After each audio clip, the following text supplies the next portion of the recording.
And hello, everybody. This is a live special report from WHAS 11 News. Our weather impact coverage continues. Day 2 of the winter storm of 2026 as we show you live downtown Louisville at the moment. We are coming on the air with you right now here today, this afternoon, to bring you a live news conference from the Louisville mayor, his second this weekend. Top city officials, including Public Works, the Louisville Fire Department will be there. But we come on the air to tell you the big news about JCPS. If you have not heard, school is canceled for January 26th and the 27th, Monday and Tuesday. Snow days.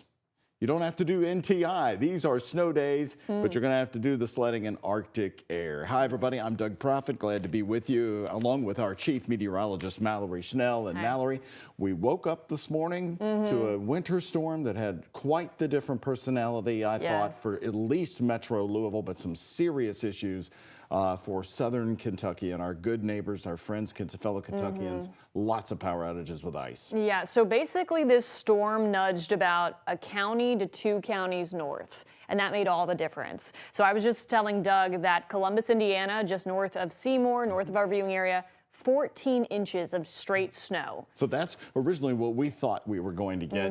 What other towns got totals like Paoli had more than 9 inches at 11 a.m. So good skiing. For the peaks, right? Yeah. But yes, basically the sleet that we got overnight, that cuts your snow totals in about half, and it has to do with your ratio. So we talk about snow ratios. Ice pellet ratio is basically 2 or 5 to 1. Snow ratio is 10 to 15 to 1. So you get a lot less sleet. That really packs everything down, and that was the make or break overnight. I noticed in my house it was sleeting at about 8 this morning, and then it turned over to snow. Yes. I will say the roads are treacherous, so we could show you a live view with 4 live views of main highways. It gives you an idea, Mallory, that if the plows have been over them, and they are working around the clock. So no criticism being thrown anywhere. There's just a lot of snow out there, and if you happen to pull off the roadway, you're going to have a tougher time driving than you are hitting the flatter pavement right here. Yeah, I mean, it's tough in conditions like these. Obviously, we've had very, very cold temperatures, and then that sleet just makes it worse because it's not straight snow that they're trying to plow. It's that icy sleet that really compacts things down and can make things more slick. So you're seeing the Snyder at Preston Highway here, the Watterson at Newburgh Road, 65 near the fairgrounds, and 64 at Blankenbaker. So please exercise caution. A few more of those Trimark cameras here. You can tell that low layer of snow there, 65 at Hospital Curve. We also have some video of some snow plows that recorded just a little while ago. We'll show you that here as I'm going to pass along some other news information before we go to the mayor. Metro Parks is reporting they've already had 2 injuries due to sledding. So be careful, folks. Also, I want to emphasize Jefferson County Catholic elementary and secondary schools are closed on Monday. Again, JCPS is closed Monday and Tuesday with traditional snow days. Here's the very early morning hours of a snow plow coming through. Looks like parts of the city here in the downtown area. But once again, look how they're doing that. The plow is down on the ground, pushing the snow off, and they also follow along with some salt. Again, the mayor told us yesterday they have new special blades they've invested in, which they learned from a consultant's report there. And because of the roads, Mallory, this is spinning around like here. And look, we've got plows of all shapes and sizes. TARC has stopped service for today, so you will not see the buses on the roads. Yeah, some rough conditions out there. We do have a few snow totals that we can bring up in Max 1 if you all want to take that at any point, because we've been seeing some snow reports, as we mentioned, off to the north, much higher. So in Indiana, Campbellsburg, more than 10 inches. Paoli, as we mentioned, more than 9 inches. North Madison, 8 inches of snowfall. Did get a report out of Anchorage of a half a foot, 6 inches there. Anchorage, Kentucky. Yes, Eastern Jefferson County. Yeah. Meanwhile, Louisville International has about 4 inches. The NWS office in South Louisville has about 5 inches. So as I mentioned, all of that sleet basically cut some of our expected totals in about half. Still seeing some of that wraparound snow here, but we talked about ice being so treacherous the farther south and southeast that you go throughout the state, and that's really weighing down trees and power lines around and south of the parkways into the Lexington metro as well there. I do want to report the one power outage we have in Louisville. We've been very fortunate. 191 customers out right now in the Auburndale area. That's south of Iroquois Park. And this power outage, LG&E is reporting, is due to a car crash. But get this, it's on Candlelight Lane. the power outage. Fitting, right? Candlelight Lane. So, folks, we hope you get your power back on because it is very, so very cold. Governor Beshear said today that ice accumulations are much higher than expected and that the ice has become the main concern. Bowling Green to Campbellsville, Richmond, Moorhead, and Ashland could see up to a 1/4 inch of ice. And I was just looking at our ABC station in Bowling Green, 4,500 customers out alone in Barron County. And it's probably going to get worse. I mean, that ice is just weighing down on all those trees there. We're seeing up to a 1/2 inch in some places.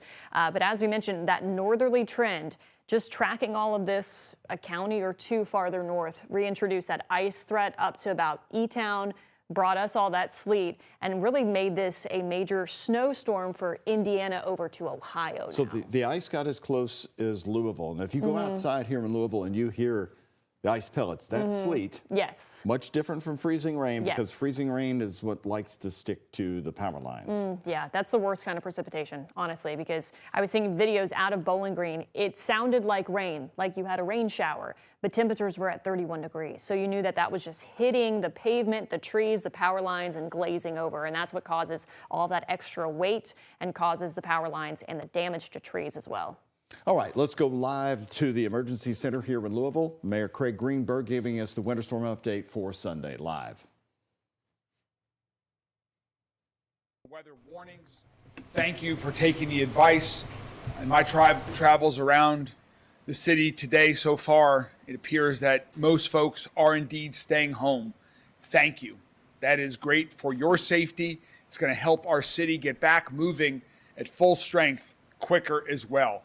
Please continue to stay at home throughout today, and if you can, tomorrow. We're going to be talking about that a lot today. I know that the snow accumulation might be at the lower end of what was predicted, but this was still, and still is, as the snow continues to come down right now, a very significant winter event, a significant amount of snowfall for Louisville. And the snow will continue through this evening, as you'll hear more details about in a moment from the National Weather Service. The snow might stop later this afternoon or this evening, but our crews are going to keep working 24/7 as they have over the past several days. We've been preparing for the worst, and we are ready to continue fighting this rapid accumulation of snowfall that we're still seeing throughout the city right now. And what we need is time. We need time to let our snow team do the work on the roads, to get them plowed. And we're going to need time after the snow stops later this afternoon, because right now, as much as we're plowing and we're salting, the snow accumulation continues to fall and go right back on the roads. And so we're going to need some time after the snow stops. I'm sure you all have seen by now, just recently, Jefferson County Public School System closed their schools for Monday and Tuesday. And I'd like to encourage employers across the entire community to be flexible with your employees for tomorrow on Monday. And having folks off the road on Monday is going to be helpful to our recovery efforts, and it will be safest for employees, for our entire community. Louisville Metro government is going to do just that.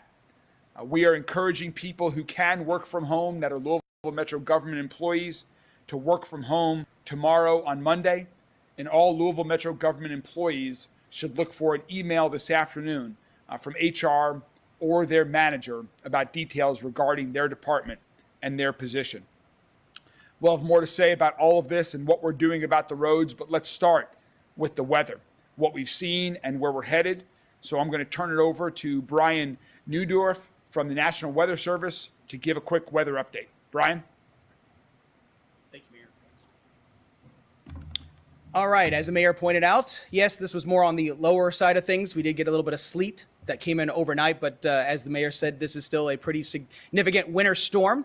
And what we're going to see, we are now on the backside of that snow amounts. We could probably still pick up another, say, 1 to 2 inches of snow when everything kind of really finally tapers off between, say, 6 and 8 o'clock this evening.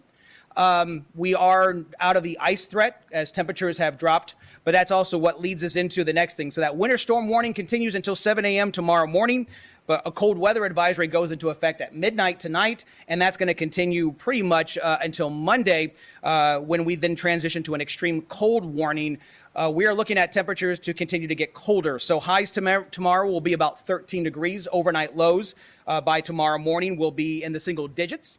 And we will see wind chills to be about 0 to 10 below with the extreme cold warning Monday night, Tuesday, with temperatures down to about 5 below to 0, and then 10 to 20 degrees below 0. I know a lot of people are wondering how long is the cold going to last. We anticipate the cold to pretty much stay with us throughout the week. The highest temperature will be 25 on Tuesday. And really, we don't get above freezing until probably early February, or about a week from now. That's about Monday or Tuesday of next week. As far as any additional snow throughout the week, it's fairly quiet. But we do have the possibility of a quick inch maybe Wednesday evening. But to recap, we're on the backside of the snow, and now our attention turns to the really cold temperatures coming in for pretty much the bulk of the week, and especially early on here, Monday and Tuesday. Thanks, Ryan. Thank you very much, Brian. So, in preparation for this snow event, and as it continues and in the recovery phase, our snow teams have been working round the clock, 24/7, in 12-hour shifts, plowing roads in extremely challenging conditions, which is what it is right now. I just about an hour or so ago just ended riding a route with Scott, one of our many snow team drivers, and Scott's been doing this for 18 years. We have great folks like Scott around the city that are plowing our roads as we speak. During each shift, each 12-hour shift, we have about 70 trucks that are on the road. That includes 60 that are Louisville Metro government. And again, preparing for the worst with this Metro storm, we brought in an additional 10 trucks from a contractor to support and add to our efforts. Overall, we have about 200 snow team members that are working on this effort. Some of the other additions that we've made to fight this snow and get the roads cleared, we have about $3 million of new equipment that we've added since last winter. All of that new equipment is out on the road right now. That means fewer breakdowns from our trucks, more trucks that are plowing more of the time. Before the snow started, we pre-treated 900 miles of roadway with brine that contained a mixture of magnesium chloride and molasses to help it work during the frigid temperatures. Yes, molasses. I got a lot of questions about this yesterday. That is an adhesive that was added to the brine to help it better stick to the road, so in those initial hours of the snow, it could do its job. Also, yesterday afternoon, we switched to salting the roads, and that has a calcium chloride additive that allows the salt to work at lower temperatures, given the extreme low temperatures that you just heard from Brian talk about that we are experiencing. And so right now we are doing both plowing and salting. As the trucks plow, they are also putting salt behind them to help as snow continues to fall. We have 111 snow routes across the entire county. And again, all of them have been salted and plowed at least once, but they will be hit a couple of more times during this snow event to get them clear. And we're going to continue to do that until all of our snow routes are clear. You can follow our progress online at louisvilleky.gov, where we have our snow route maps, and you can also see whether they have been hit. But again, just because you may see on the map that a road has been plowed does not mean it's safe and passable yet, because of that continuous accumulation of snow that we're getting.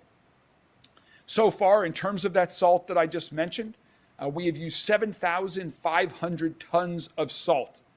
That is a lot of salt. We still have plenty left. We started the event with more than 30,000 tons of salt on hand, so we have plenty to last us to keep the roads safe.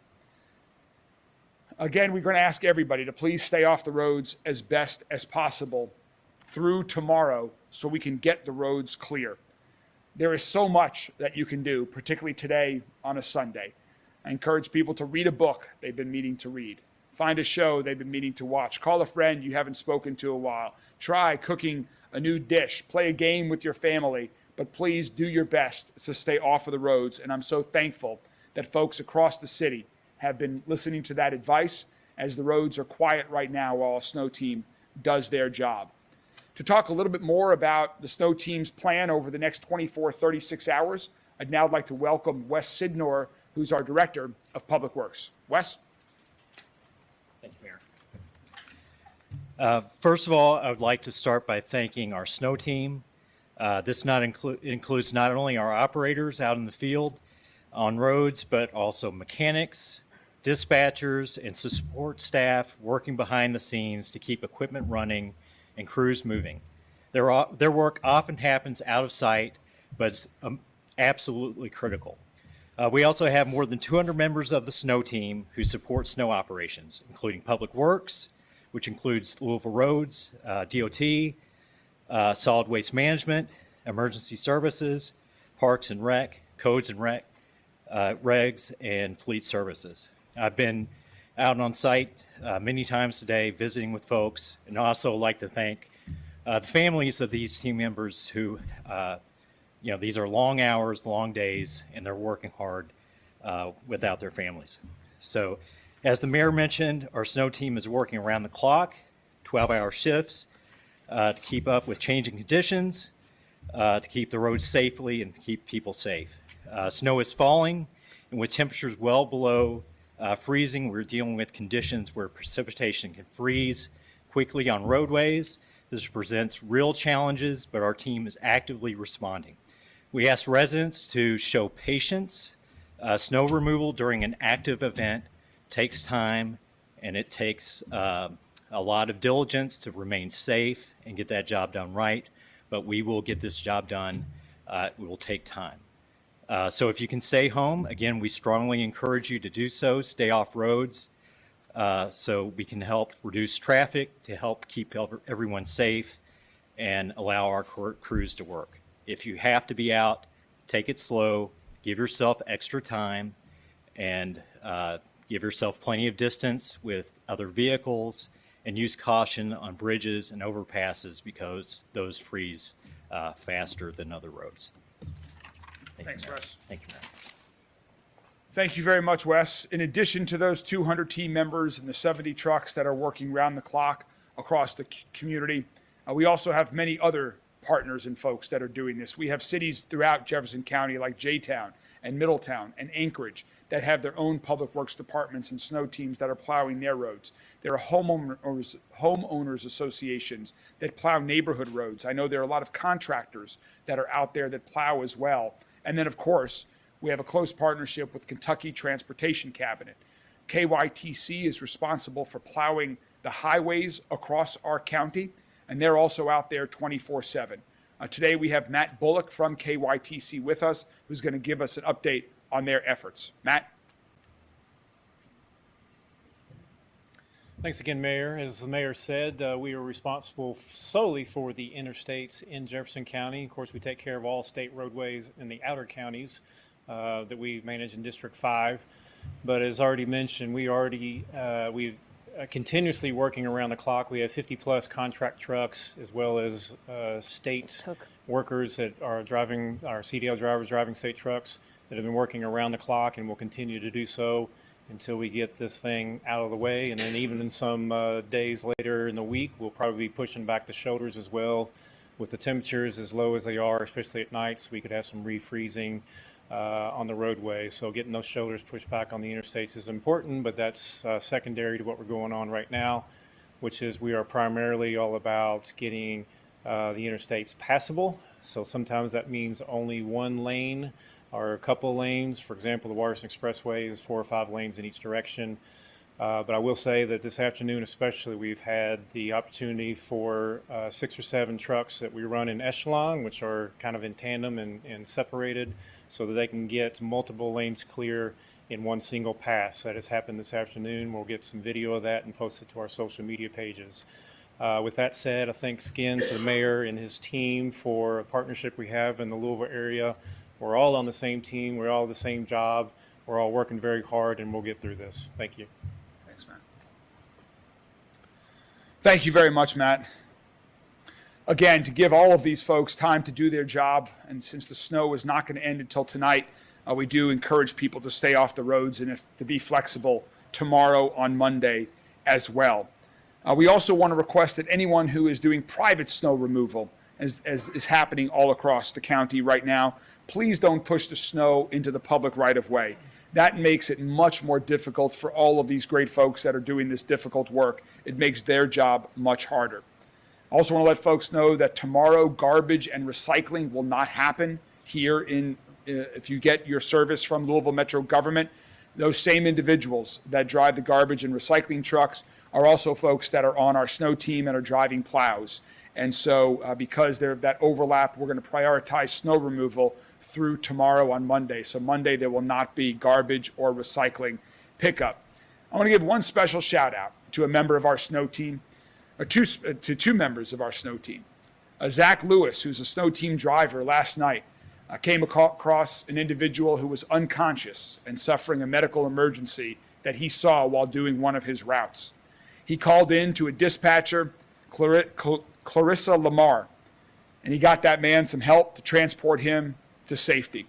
They truly saved a life, and we're deeply grateful to Zach and Clarissa for going the extra mile. That's what Louisville is all about.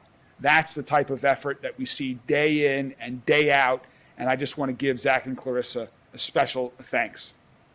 This is also the first winter storm that we've deployed our new emergency dashboard. You can actually see it behind me right here. This is a tool that we developed in-house to give ourselves a clearer, faster, and more comprehensive understanding of how severe weather is impacting our community. This dashboard uses real-time 911 data to map and track key incidents across Jefferson County. Thanks to all of you and thanks to the entire community listening to the warnings and staying inside yesterday and today, we are trending well for a snowstorm of this severity because people are staying at home. As you can see, we've received about 50 calls for accidents, about 5 calls for cold exposure, and 3 down power lines since this event occurred. We've also received a few calls about sledding injuries, so we want to encourage people, if you are enjoying some of this snow on a hill, please do be careful if you are outdoors sledding. If you want to check out some of our sledding hills in our parks, that list is on louisvilleky.gov as well. Sergeant Matt Sanders from LMPD is here. LMPD, like the fire department and EMS, works round the clock as well, even during severe weather. And he's going to give you a little bit of update from what LMPD is working on over the last day and what's to come as well. Sergeant Sanders. Thank you, Mr. Mayor. Just a couple of things from LMPD, snow routes and vehicle removal.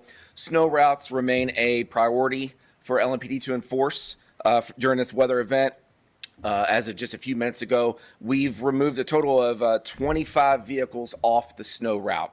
And then another 10 additionally were impounded. Those were vehicles that were left abandoned on interstate highways and like the emergency exit areas. So a total of 35 vehicles were removed from LMPD during this storm so far. We appreciate the public's continued cooperation in helping keep these critical routes clear so that public safety remains a priority for the snow removal crews. Now on to collision reporting and online. Since the onset of this weather event, LMPD has responded to a total of 61 vehicle collisions. The dashboard reflects non-injury. LMPD responded to an additional 9 injury collisions for a total of 61. There were no injury collisions reported today so far. That means people are staying off the roads, and we're grateful for that. To keep our officers available for emergencies and to reduce unnecessary on-scene exposures, we've transitioned to online collision reporting for all non-injury collisions. The system is powered by the Kentucky State Police. It's mobile friendly. It allows drivers to complete reports from their phone. So all you have to do is call dispatch. If you are not injured, 574-7111. We can text you the link, and we've sent that link out 26 times so far to motorists that were not injured. We're encouraging that. Make sure you exchange names, contact information, insurance information. Use your phone to take pictures of the damage, and then remove your vehicle from the roadway. Now, if you're injured or you cannot remove your vehicle, still call MetroSafe at 574-7111, and we'll get help out to you. Thank you. Thanks, Sergeant Sanders. Appreciate that. This morning, our Louisville fire team responded to a structure fire at a residence on Taylor's Boulevard. And so as you can imagine, fighting a fire is challenging enough. It's even more challenging during these extreme temperatures. So to talk a little bit more about safety during these to prevent that from happening to your house, please, next up is Chief Brian O'Neill from the Louisville Fire Department. Chief O'Neill. Thank you, Mr. Mayor. Very fortunately, there were no injuries with that Taylor Boulevard fire this morning. We did have 2 people that were displaced, but the Red Cross stepped in to make sure that they've got housing, shelter, clothes, etc.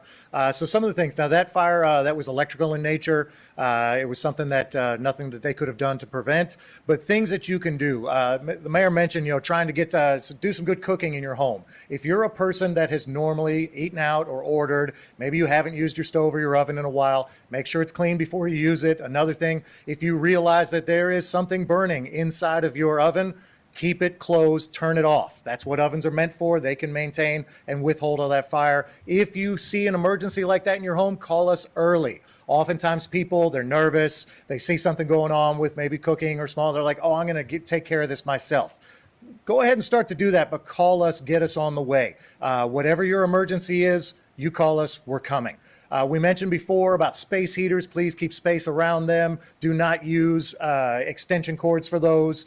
Be cautious around that. And if you're out there shoveling, please do try to clear a hydrant that's near your house to help out your firefighters. And a special thank you to all of our firefighters that are out there working in this cold. As you can imagine, we fight fire with water. Water in this temperatures, it's going to freeze quick. Your men and women that are out there on the fire department are working hard. They're getting cold, but they're going to keep serving this community. So we thank you for that.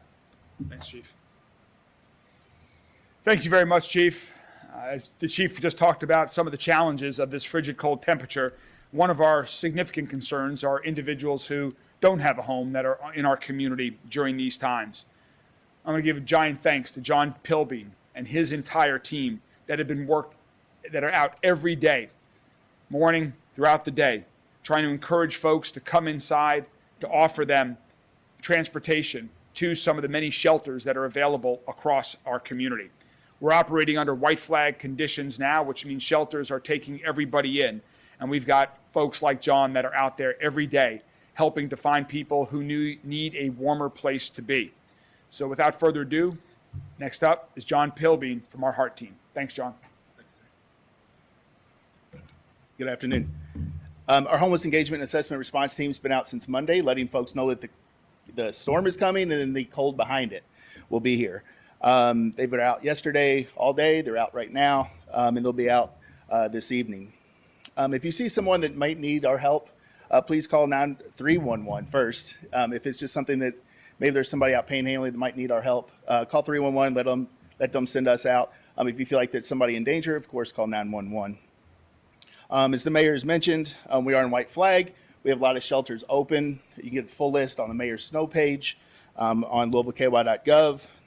But Exodus Ministries and Hope Rescued are open. They opened yesterday. They're open today, and they'll be open through Friday, and then we'll reevaluate midweek whether we need to extend that. But white flag is in effect, and Wayside does have plenty of space available still. Thanks, John. Thanks, sir. Thank you very much, John. In addition to the shelters and the work that the Heart team is doing, we also have our libraries are open today.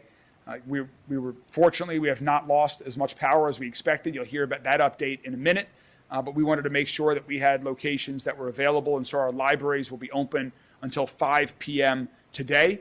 I just stopped by one of our libraries to thank the folks that were there. I do want to also give a thanks to ABC and the Sheriff's Department, who are providing transportation to some of our Louisville Metro government employees that need a ride in these conditions to get to work, so that we can keep those locations open if people need a place to warm up, to charge a phone, to get a plan in place in the event that they need to. Let me go over tomorrow what Metro government locations will be available tomorrow in the event individuals need a temporary warming location, a place to charge your phone, or to make plans. We will have 4 libraries open tomorrow from 10 to 5. Newburgh Library, Western Library, Southwest Regional Library, and St. Matthew's Library. Additionally, from 9 to 4 tomorrow, we will have 2 neighborhood place locations open, Bridges of Hope and the Shawnee Neighborhood Place. All of those are locations that anyone can go to if they need a place to warm up, to charge, or to make other plans. We'll post all of those as well. As I mentioned, I wanted to thank the Jefferson County Sheriff's Office for their work in helping get some of our Louisville Metro government employees where they need to be. And with the Sheriff's Department here today to talk about that and some other things is Deputy Chief Steve Healy.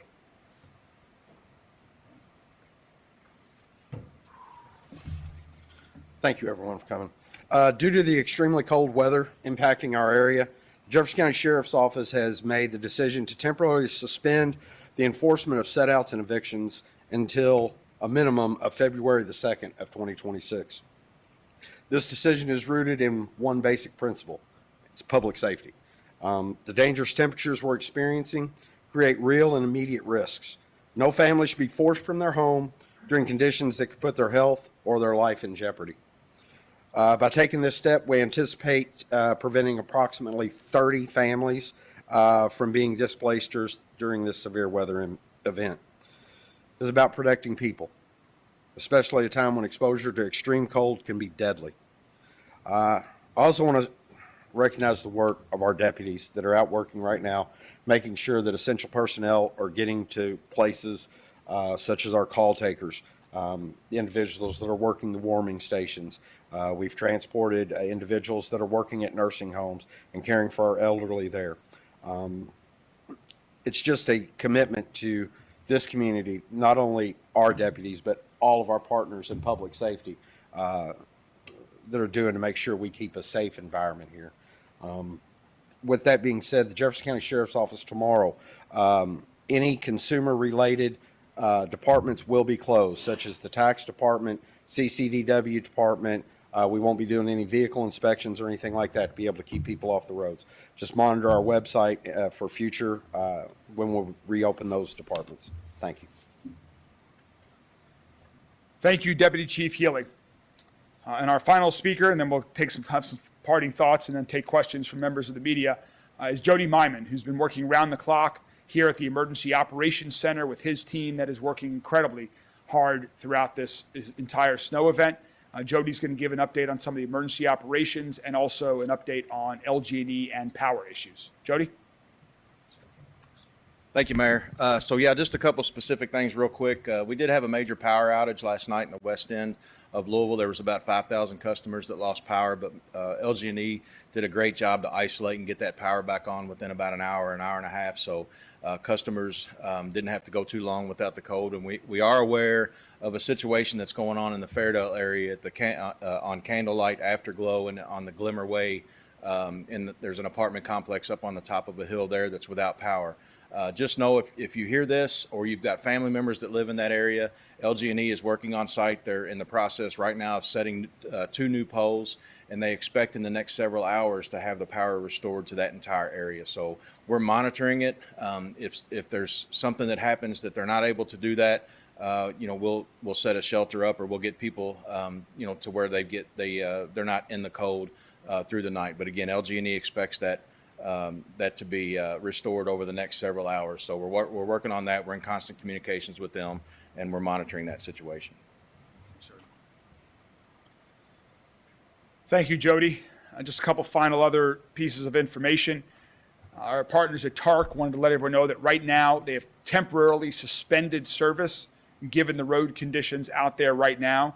So please visit ridetarc.org to stay up to date on as those as TARC service comes back online. I also want to remind everybody to please bring your pets in. Of course, they need to go out occasionally, but please, if they are outside, bring them in. In addition to the snow, these extremely cold temperatures are not healthy for pets either, and we want them to all be safe as well. Please continue to follow our social media channels. We'll continue to keep everybody informed through that. We'll continue to do briefings as necessary. It is going to continue to be cold out there, so this effort is going to continue until our roads are clean and we are back at it. I also want to end with a couple of final thoughts to reiterate what we've talked about before we open this up for questions. And first is thanks, and second is a request for patience. Starting with thanks. Thanks to the entire community for listening to the encouragement that we've provided to stay off of the roads yesterday and through today. That is making our entire team's job easier so they can more effectively clear the roads, and you will stay safe, they will stay safe, and our community will get back going as quickly as possible. We do have some friends, I know there are people that need to travel. And we have some friends at the Jeep Club, the Rough Cut Jeep Club, that have been helping out just like the Sheriff's Office has been as well. That's a group of Jeep owners who have banded together to provide transportation to first responders, people who may need transportation to dialysis appointments, or the elderly who may need some emergency medicine. If you want to reach out to the Jeep Club for transportation, their number to call is 502-509-4454. Thank you very much to them as well. You know, just like the folks in the Jeep Club, this is when Louisville shines, and we've seen so many acts of kindness across the entire community. We've seen neighbors helping neighbors by pulling cars that have gotten stuck. We've heard so many other stories as well. I've shared some here today. And again, thank you to the entire community. And please hang in there. Hang in there for about the next day and a half or so. Even when the snow stops falling later today, we need a little bit of time to get the roads clear, to get the roads safe. We want you to be safe, and so the best thing to do is, if you can, to continue to remain home. We'll keep you up to date. We'll continue to keep you up to date on the progress of our team that's working 24/7 to keep Louisville safe and to keep us moving forward. Thank you all very much. And with that, we're happy to take any questions from members of the media. With how cold it is and salt not working in super great conditions, when do you expect the roads to be cleared and safe for drivers? So the question is the question on all of our minds with the temperatures and with the snow. When do we expect the roads to be clear? Our hope is that by the end of the day, Monday, we will be in a much better position. That will have been about 24 hours after snow has ended. But again, the snow is still falling. And so it's making conditions extremely challenging right now because right when we plow and salt, more snow covers it. So we're going to keep working for as long as it takes. Our hope is that by Monday night, we will be in a much better place than we are right now. With the contractor that you guys hired, you spent millions of dollars, you grind a lot more in the last few days than you said in the past few years. Have you noticed a major difference in the response this year compared to other snow events? The question was about, have we noticed a difference between this event and other snow events given all the improvements? Every snow event is different because of how the snow falls, whether it's snow or ice, in what order it falls, what the temperature is. And so each event poses its unique set of challenges. I can say with great confidence that we are in a much better position right now than we would have been because of these investments that we have made preparing for snow events like this. Having the additional crews, having new equipment, using brine more than we have, the collaboration and communication between all of our partners, that is all making a positive difference and will continue to stay at it 24/7. Question, John. We've noticed a few people hanging outside on 4th Street yesterday or last night today. Can you speak to the challenges of getting people to go inside? There are people obviously who don't want to go inside. Why does that happen? And what is your action? So we realize there's going to be a lot of folks that are going to be resistant to change. What we're going to do is we're going to be persistent. We may not be able to get to that person the first time, engage enough to be able to get them inside, but we're going to continue to do that over and over again until we can try to help that person get inside. Why is it they don't? I think that there's just challenges that some folks have. They think they can perform the cold, and they've been on the streets for a while. Maybe that's what they're going to continue to do. Like I said, we're going to stick with them. We're going to try to get them off the streets. And you keep an eye on those people? Yes, sir. In regards to the apartment complex in Fairdale, was that a result of, for them not having power, is that a result of ice or snow, or can you expand upon that and how many people are affected? There's some wires that were pulled down and 2 posts that were damaged. Okay, yeah, there's some wires that were down and 2 posts that were damaged. I can tell you that the event last night in the West End that Jody referred to, where about 5,000 customers lost power for a couple of hours there, that was not the result of the weather. An individual had let go of some Mylar helium balloons that got tangled in wires, and that's what caused it. But again, LG&E was able to get folks back up in a few hours there. And how many people are impacted by that apartment? A couple of hundred right now. 191. 191 people are impacted in the Fairdale area right now by that the outage that Jody talked about. Can we ask Mr. Bullock the same question that Alan asked of you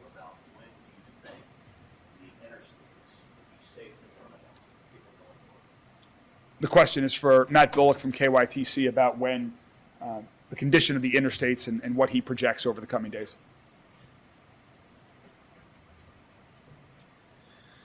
I can attempt to look into my crystal ball a little bit, but we still have some snow today and tonight, and talking with the National Weather Service, there's additional chances for some burst and so forth. We're not out of the clear. We don't fully get on top of things until it stops because it's still coming down. There's material coming down as we're putting material and plowing.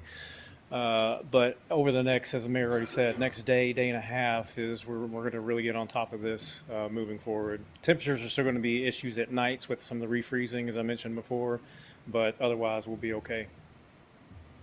On that, when it comes to the snowplows on the interstates, further south where there was sleet and ice, is it more difficult that you guys are finding out down there versus close to the river? More typical of. Is it more difficult? Oh, I'm sorry. Anytime ice is involved, not so much the sleet side of things, but freezing rain, which did happen south of here.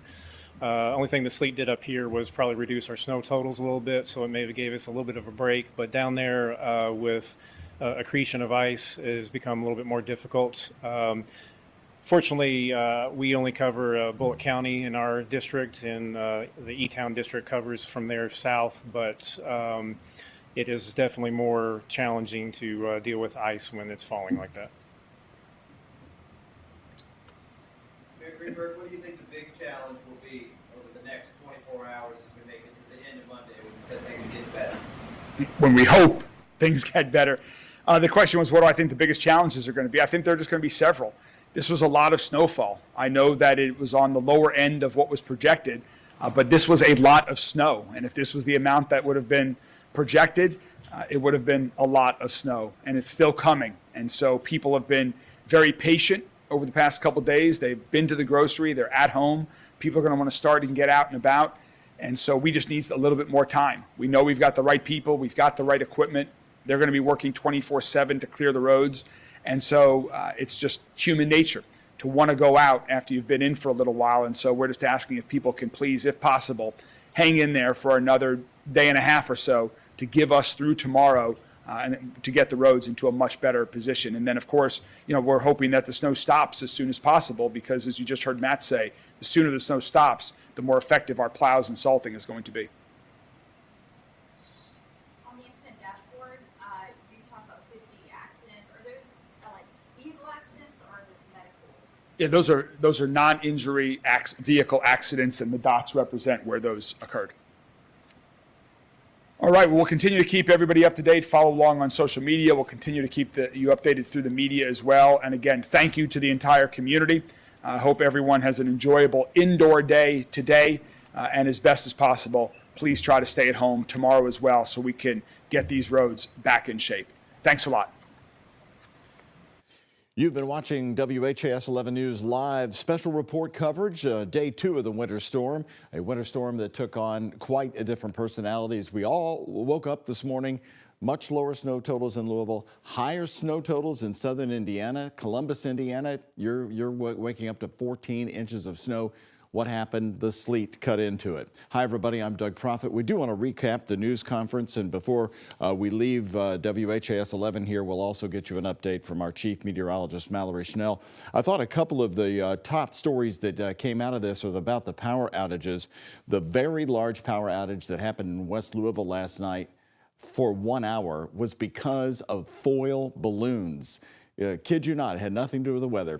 Take a look at what LG&E has put out today about the foil balloons. There's the post that they just put on their X account. LG&E saying that the foil balloons were released into the air last night and knocked out 5,000 customers in West Louisville once they got tangled into their equipment. Fortunately, they were able to get the power on for an hour, after an hour. But they also said foil balloons conduct electricity and can cause power outages, fires, and injuries if they come into contact with our power lines. The other power outage that LG&E is working on right now is in the south end in the Fairdale area, Auburndale. It's on Candlelight Lane involving an apartment complex. We got the first details from Metro Emergency Services Director Jody Myman. The apartment complex is on top of a hill. Now, LG&E on their power outage map computer site here that I've been looking here for you says it's caused by a car crash into the area. And we learned from this briefing here just a few moments ago that they are having to install new poles, new power poles in the area to feed electricity to this apartment complex. So several residents are impacted by this, and LG&E is saying, as we are zeroing in on the LG&E power map for you right now here on WHAS 11. Again, it's just south of Iroquois Park. Just a sliver of power outages. They're saying it's on 191 customers. That would involve a lot of the people in that apartment complex, and it's going to take hours to get the power on back there. Some other notable headlines coming out of today's news conference. If you are just joining us, the Jefferson County Sheriff is going to stop force outs and evictions until February 2nd. That would be Monday, February 2nd. He said that will prevent 30 families from being put out in the cold. Louisville Metro Police have removed 25 cars that were parked in snow emergency routes. And remember, when they tow your car off those routes, they don't take them to the impound lot at Frankfort Avenue and River Road. They take them to a parking lot in the area, so you'll have to coordinate with police on where to find your car.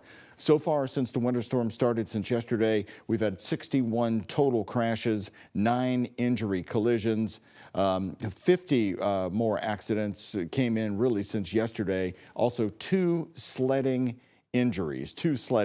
So again, no crashes reported today, which is the good news. And I can tell you from coming down here to WHAS 11 at 6 and Chestnut, I was on major roads like Shelbyville Road, over to Westport Road a little bit, then to Frankfort Avenue. Those roads are plowed. You can barely see the street though, but at least those roads are flattened by the plows. Once you pull off those main plowed roads, that's where you're going to have trouble. So the emphasis today about staying off the roads is so important. Jefferson County Public Schools have called off classes for tomorrow and Tuesday as we have an extreme cold weather advisory in the community right now. Also, no school tomorrow for Jefferson County Catholic elementary and secondary schools. Okay, before we leave you on this special report and we go back to WHAS 11 Plus, I want to check in with our chief meteorologist, Mallory Schnell. We heard a briefing from the National Weather Service there, Mallory. How many more hours of winter weather do we have left in the Metro Louisville area right now? It does look like this will wrap up around 5 or 6 o'clock here. We're starting to get at the tail end of this system as we get some of that colder air wrapping around. So, of course, we had the sleet totals that cut into everything this morning, overnight as well, which is why you're waking up to potentially lower snowfall totals, of course, in the Louisville Metro compared to those in southern Indiana. But if we can take Max 1, I can show you some of those snowfall reports across the area because they are pretty impressive off to the north here. So our Trimark cameras, as Doug has been mentioning, the crews have been out and about. We have 65 down near Lebanon Junction. Actually looks fairly clear down there. 65 at Hospital Curve has a nice layer of snow and ice. Lewis and Clark Bridge also a bit slushy. And then the Watterson at Taylorsville Road, pretty much snow covered at this point as well. Now, some of those snowfall totals, this is from 11 o'clock this morning. So obviously subject to change, and we likely have added up more since then. But Orange County, Indiana, 11.5 inches of snowfall reported. That was as of 11 a.m. Campbellsburg, more than 10 inches. Paoli Peaks, they love to see that 9 inches of snowfall. You can tell where the winners were in terms of the heavier snowfall amounts in Indiana. But Anchorage, Mount Washington, about 1/2 foot of snow. LaGrange, about 5 inches. Vine Grove, about 5 inches. But unfortunately, with that warm nose surging north overnight, with more sleet mixing in the Louisville area, we also had more ice. So some reports of up to 1/4 of an inch to 1/2 of an inch in ice across some portions of Kentucky, and that is a major, major issue. Max HD radar, yeah, we're about at the tail end here over the next few hours, but we still have some snow showers to go here, so we can continue to add up some of those totals as we carry on through the afternoon and evening. But as we've been talking about, those impressive totals are in southern Indiana. More of that ice, unfortunately, the farther south and southeast that you do go. Beyond this, we're talking about the cold weather in place, so please be safe and please stay warm. Doug. We thank you once again before we leave you here on WHS 11. Keep checking on your neighbors. You're doing a great job with that. The mayor even pointing out a member of the snow team, one of the plow truck drivers, saw a person unconscious and helped save their life. Also, libraries, public libraries are open in Louisville today until 5 p.m. if you need a place to get out of the cold and stay warm. And our program note for the later tonight, WHS 11 News will be 1 hour tonight at 6 o'clock. Louisville Mayor Craig Greenberg will be here in the studio with me. I'll have a live interview with him to get an update for you. That's tonight at 6 on WHAS 11 and WHAS 11 Plus. That wraps up our special report here on WHAS 11, but our continuous coverage of the second day of the winter storm is continuing right now on WHAS 11 Plus. Download the app. You can get it for free and continue to watch storm coverage.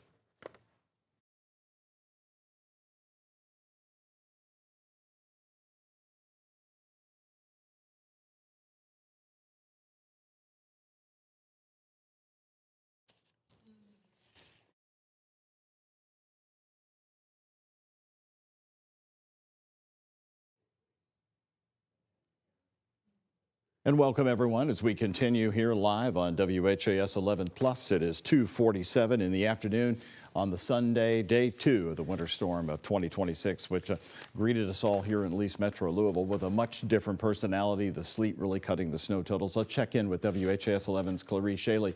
For the past 2 days, she has been covering Hardin County just to our south. So Clarice, we had less amounts of snow here. Fewer snow totals, really impressive at all here around Louisville. What's the situation down there in Elizabethtown?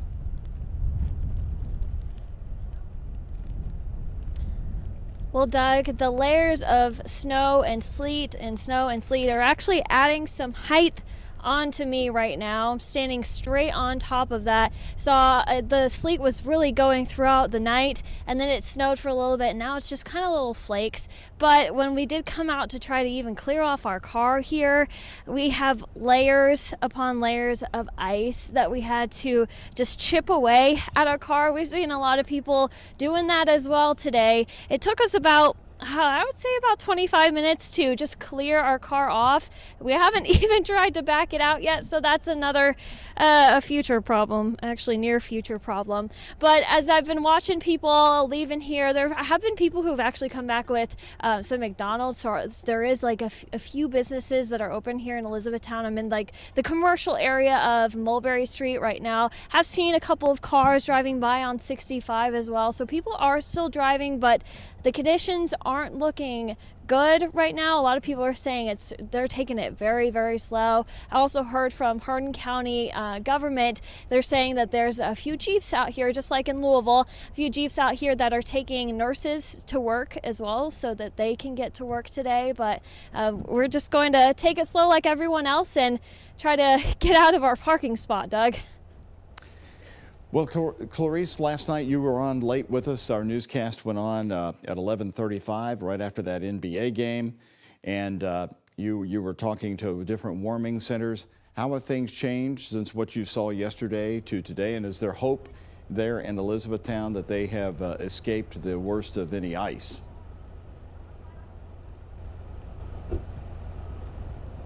Well, I am hoping to get some more updates here very shortly from Hardin County government to get some more of those information on where we're sitting at with the road conditions and what the weather will look like here in the future. So we will bring that to you as soon as we have that information.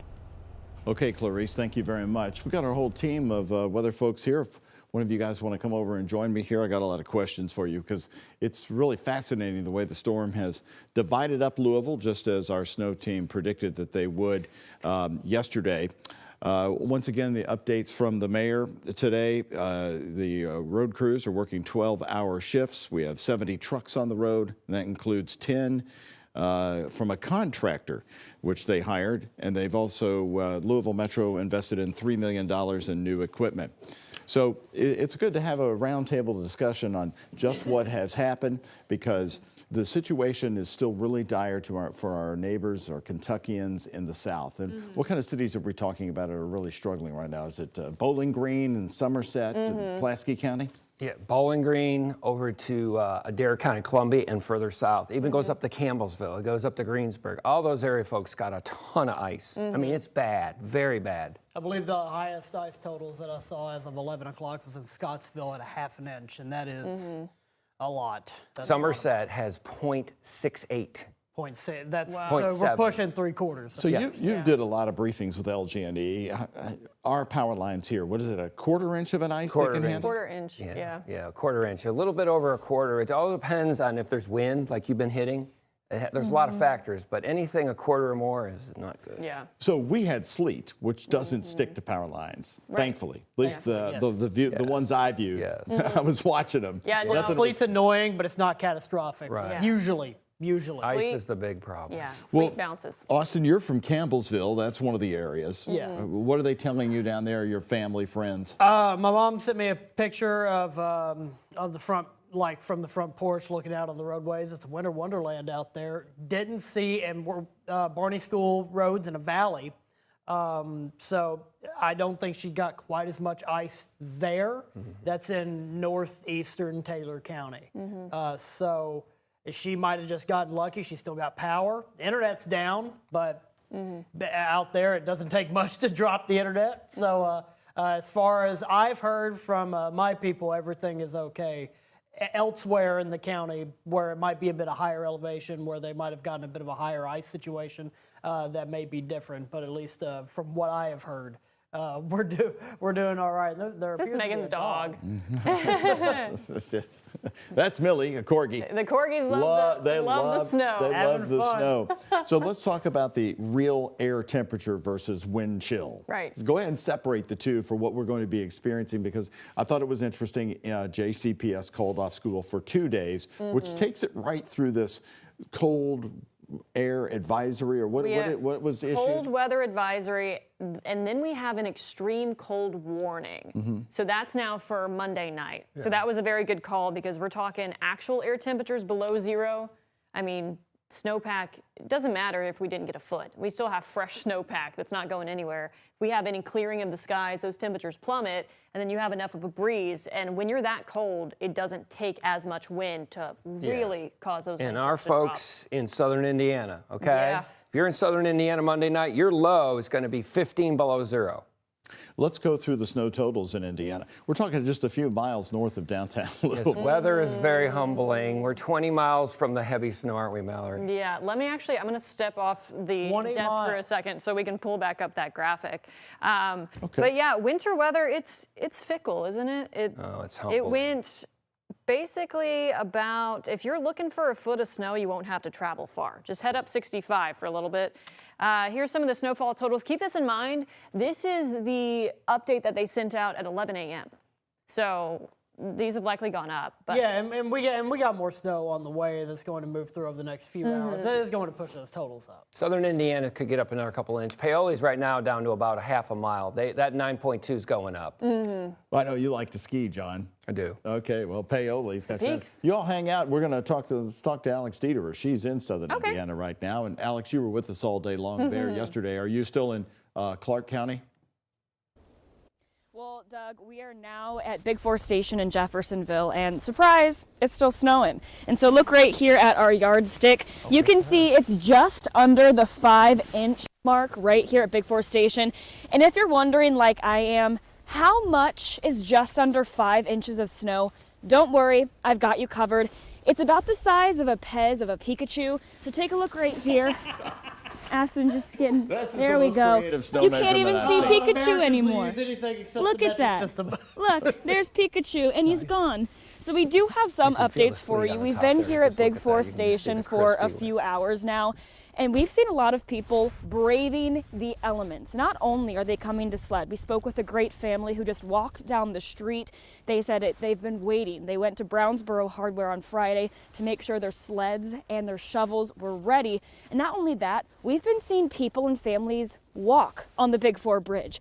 I mean, hey, this is kind of the time to do it right now.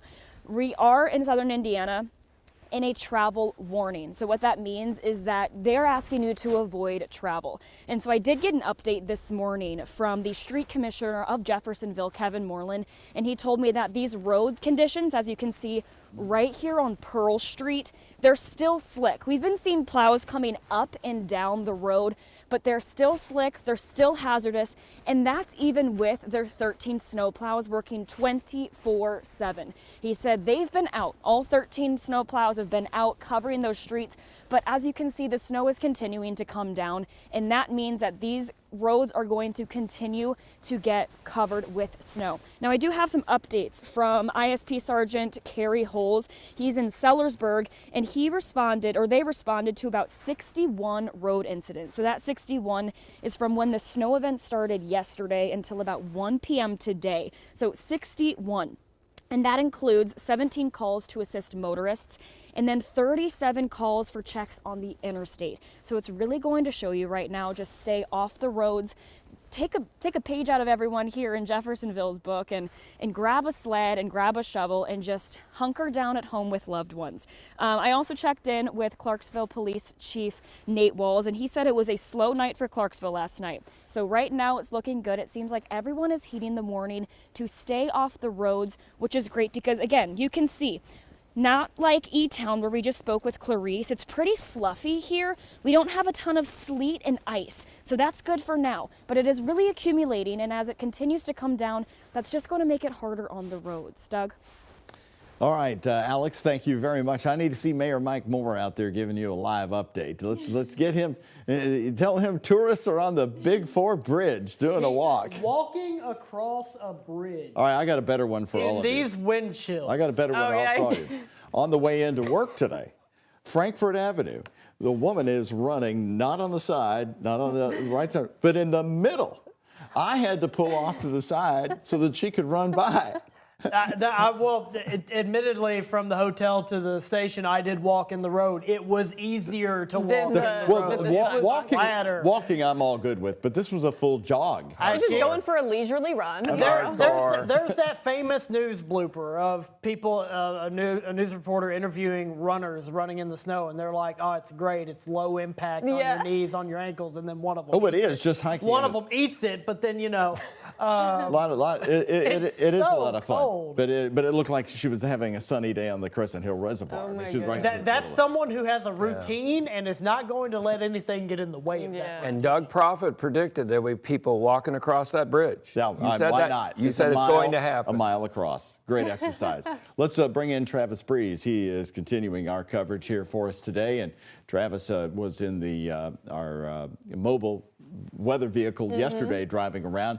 So Travis, where are you today? What are you going to show us there behind you?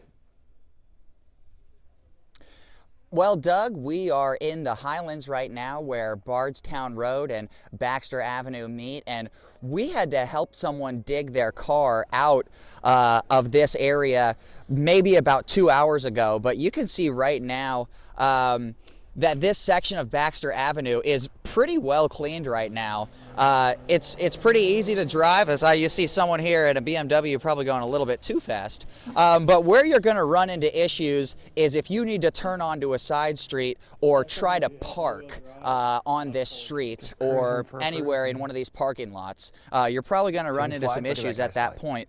We have seen a lot of different snow plows working today. I think we've probably seen at least 20 different snow plows working on Bardstown Road, on Broadway, or on the interstates. If you see those snow plows working, definitely give them some space. Go slow if you're behind them.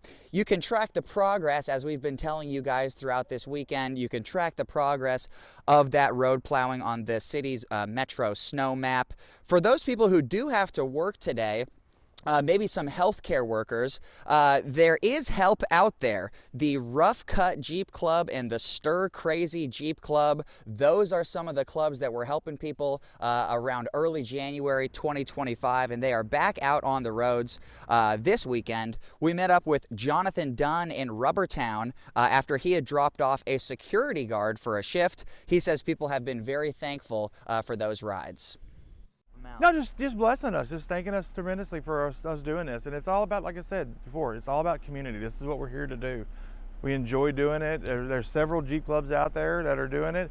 Take advantage of it. There's numbers out there to be called. Everybody here is to help somebody. If you need a ride, Jonathan says to contact Councilwoman Crystal Bast on Facebook. The Rough Cut Jeep Club is doing rides all over the metro, but they are based out of the South End. So he said contact Councilwoman Crystal Bast if you need something. So the best advice I could give anyone is to stay inside if you absolutely have to. Because the sidewalks are so full of snow right now, we have seen some people walking in the middle of the road, which is definitely not advisable at this point, but we have seen at least a decent amount of people trying to get out and enjoy the snow a little bit. If you are going to do that, definitely just try to be safe. Doug? Well, so Travis, Bardstown Road behind you is looking really good. What about the streets right off to the side of you? I noticed coming in today that the main thoroughfares, you really can't see the pavement, but at least they are flattened down with snow, and that's why we were seeing those SUVs move so well. How's it look on the residential streets just off the main arteries? Well, I'm looking at Highland Avenue right now, and it looks like it has at least been plowed once today over by Jack Fry's and Wick's Pizza. But the problem you're going to run into is when you make that right-hand turn, you're going to encounter a snowbank that's probably at least 8 inches tall, and so it's just kind of transitioning from one street to the other. That's going to be your problem, Doug. Okay, Travis, thank you very much.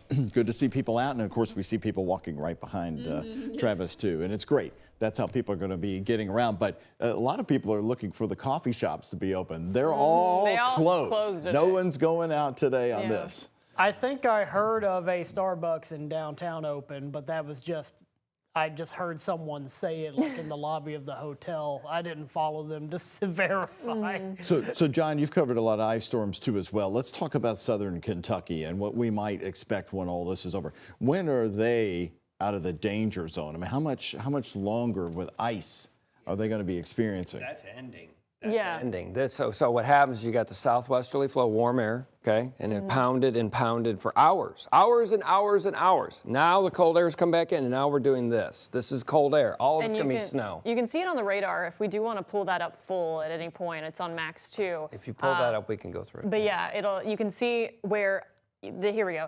I saw a video out of Bowling Green this morning where it was literally, it seemed like a rain shower, but it was 31 degrees, and that's what the radar's trying to pick up there. That says rain, but it's freezing. So the last county we have on the bottom of your screen, the further south of your screen, that's Adair. That's Adair. That's Adair. That's been the county full of the most concerns. They're still getting it. They got another hour, and they're done. And then it will be snow. And folks, if you think the snow's over, look at that snow still coming out of Evansville. 1 or 2 inches are not out of the possibility. Even 3 in southern Indiana. Yeah, with some of those bands that we're seeing. And I'll just say this, weather is humbling, very humbling. We missed this by 20 miles in Louisville, and I'll own it. I have about 20 more gray hairs after this week. So, I mean... Now, yesterday, I will say, I will defend you all. Yesterday, you gave us the first alert. You gave us the clear direction that this was going to change and carve up Jefferson County. So let's talk about Jefferson County now. I was most fascinated by what I saw today. I was so excited to get up and put that ruler on the back table. And I said, wait a second, 4 inches. This is true. This is going to be one. I got robbed. What happened? This is going to be one that, once I get a bit of distance in between myself and it, I'm going to want to go back and, dig into the numbers. So it was sleet. So it's like anything else. You look at probabilities. So there's all this information. Mallory and I and Austin, we all look at this information, and all the 90% of the information was telling us that it would not get into Louisville. And we swung the forecast yesterday by about 30 or 40 miles up And we to, I nudged told it. Doug, right to Valley Station. So last night we went off the air late because we were on for an hour. We got a special broadcast for an hour after the NBA game, and I was driving home. And of course, I always like the late night drives because you feel like you're in a special club. There's nobody on the snow road, removal right? trucks out. The contractors are out. Yeah. The main trucks are out, and a lot of these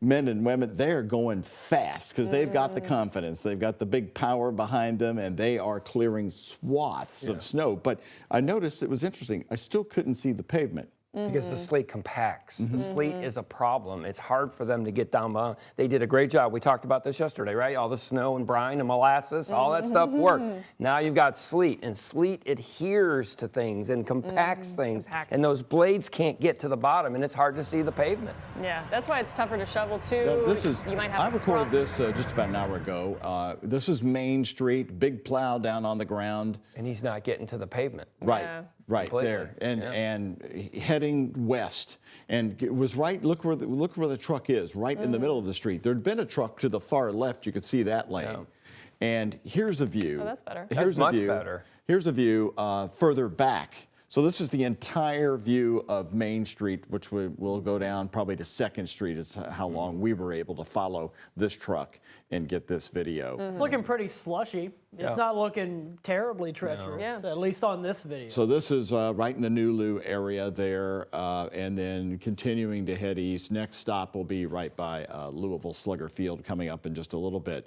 But once again, the great thing about this scene is the only other person on that road was me, giving this truck a lot of distance. Nobody else around, and so the truck drivers have a lot of leeway to get these things done fast. And that's the type of distance we want everyone to give these plow trucks because there's they got a lot of real heavy moving parts on them. Not only are the moving parts heavy, but the snow that they're pushing also very heavy. If you come across one on the interstate, go over a lane and then go over another one if you want. If you just have to go by them, or do what I would do is just like hang out behind them. Yeah, I want to pick up on what you said, Doug. What's the big story? What's the big story? I looked at all our competitors on the snow and freezing rain and everything. This station is the one who nailed the ice storm. Okay? We said 5 days ago, Southern Kentucky, ice storm, and it's an ice storm. That is not good. And now the cold is the next story. So you're saying we take the heat when we're off a little bit, but give us the love. We got the ice storm. Yeah, I'm sorry, folks in Columbia, and it's not good down there. And my friend in Somerset sent pictures. Somerset's a disaster with freezing rain and ice. Lake Cumberland, not good at all. But you're right. You also have it's been a good check here that we're sort of breathing a sigh of relief in Louisville because it could be so much worse. But this is a generous city. Everybody takes. You heard the mayor even talking today about a snowplow driver who helped somebody unconscious last night in the middle of the night. It truly saved their life. And ice storms have been so devastating around here. And then Andy Bashir telling us today the 15th disaster in 6 years. 15 in 6 years. That's since he's entirely been governor. We've called him the disaster governor. He's had to deal with each one of these. Yeah. That's quite the change, John. I used to brief him all the time. I said, you got the bad straw. Your dad did not have as many disasters as you do. I mean, he's had flash floods and massive tornadoes and big ice storms and big snowstorms. He's had it all. All right, we've been talking about animals. We just showed you Millie, the corgi, running around here. And Connie has given us a little report on caring for animals in the cold. Well, we've been talking about taking care of large animals that are in the barn. We're here with Cece Sublet.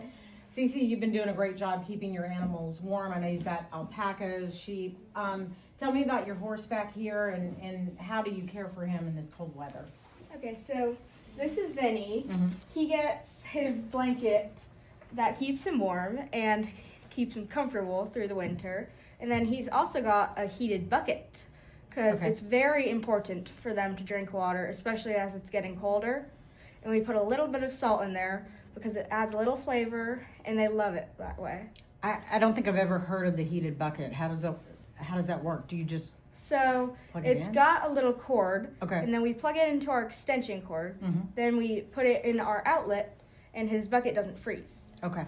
And on the blanket, you have to come out and put a heavier blanket on at night, is that right? Yes, I do.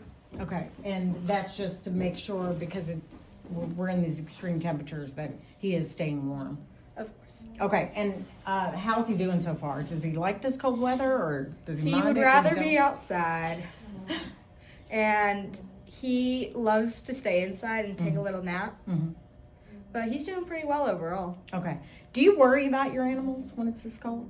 I worry about Coco Chanel because we found her under the snow.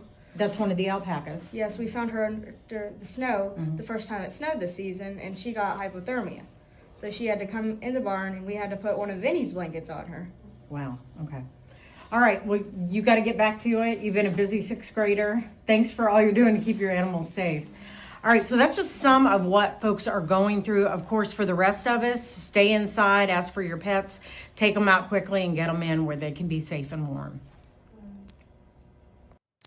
And that's been a big emphasis of our coverage through here. We have seen people who, right before the snow came down, put tarps out in their yard. That would be the spot where their favorite pet was going to do their business. They kept pulling the tarp up to make sure it didn't have nice grassy And spot. I believe I've read on social media that there were a lot of foster volunteers for pets that were in animal shelters that were able to take some of those animals in and give them at least a bit of a warmer place to hang out in for a little bit. So Maybe we'll get some adoptions out of it. I'd love to see that too. in Jefferson County right now, give us the snow totals just across Jefferson County.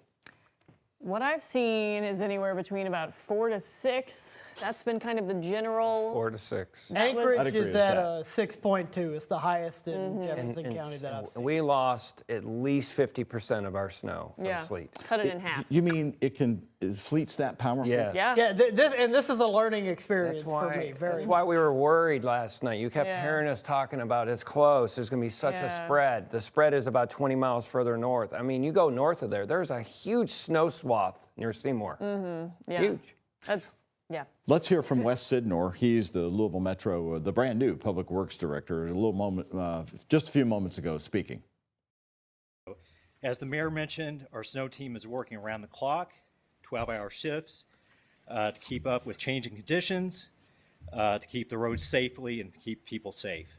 Snow is falling, and with temperatures well below freezing, we're dealing with conditions where precipitation can freeze quickly on roadways. This presents real challenges, but our team is actively responding. We ask residents to show patience. Snow removal during an active event takes time, and it takes a lot of diligence to remain safe and get that job done right, but we will get this job done.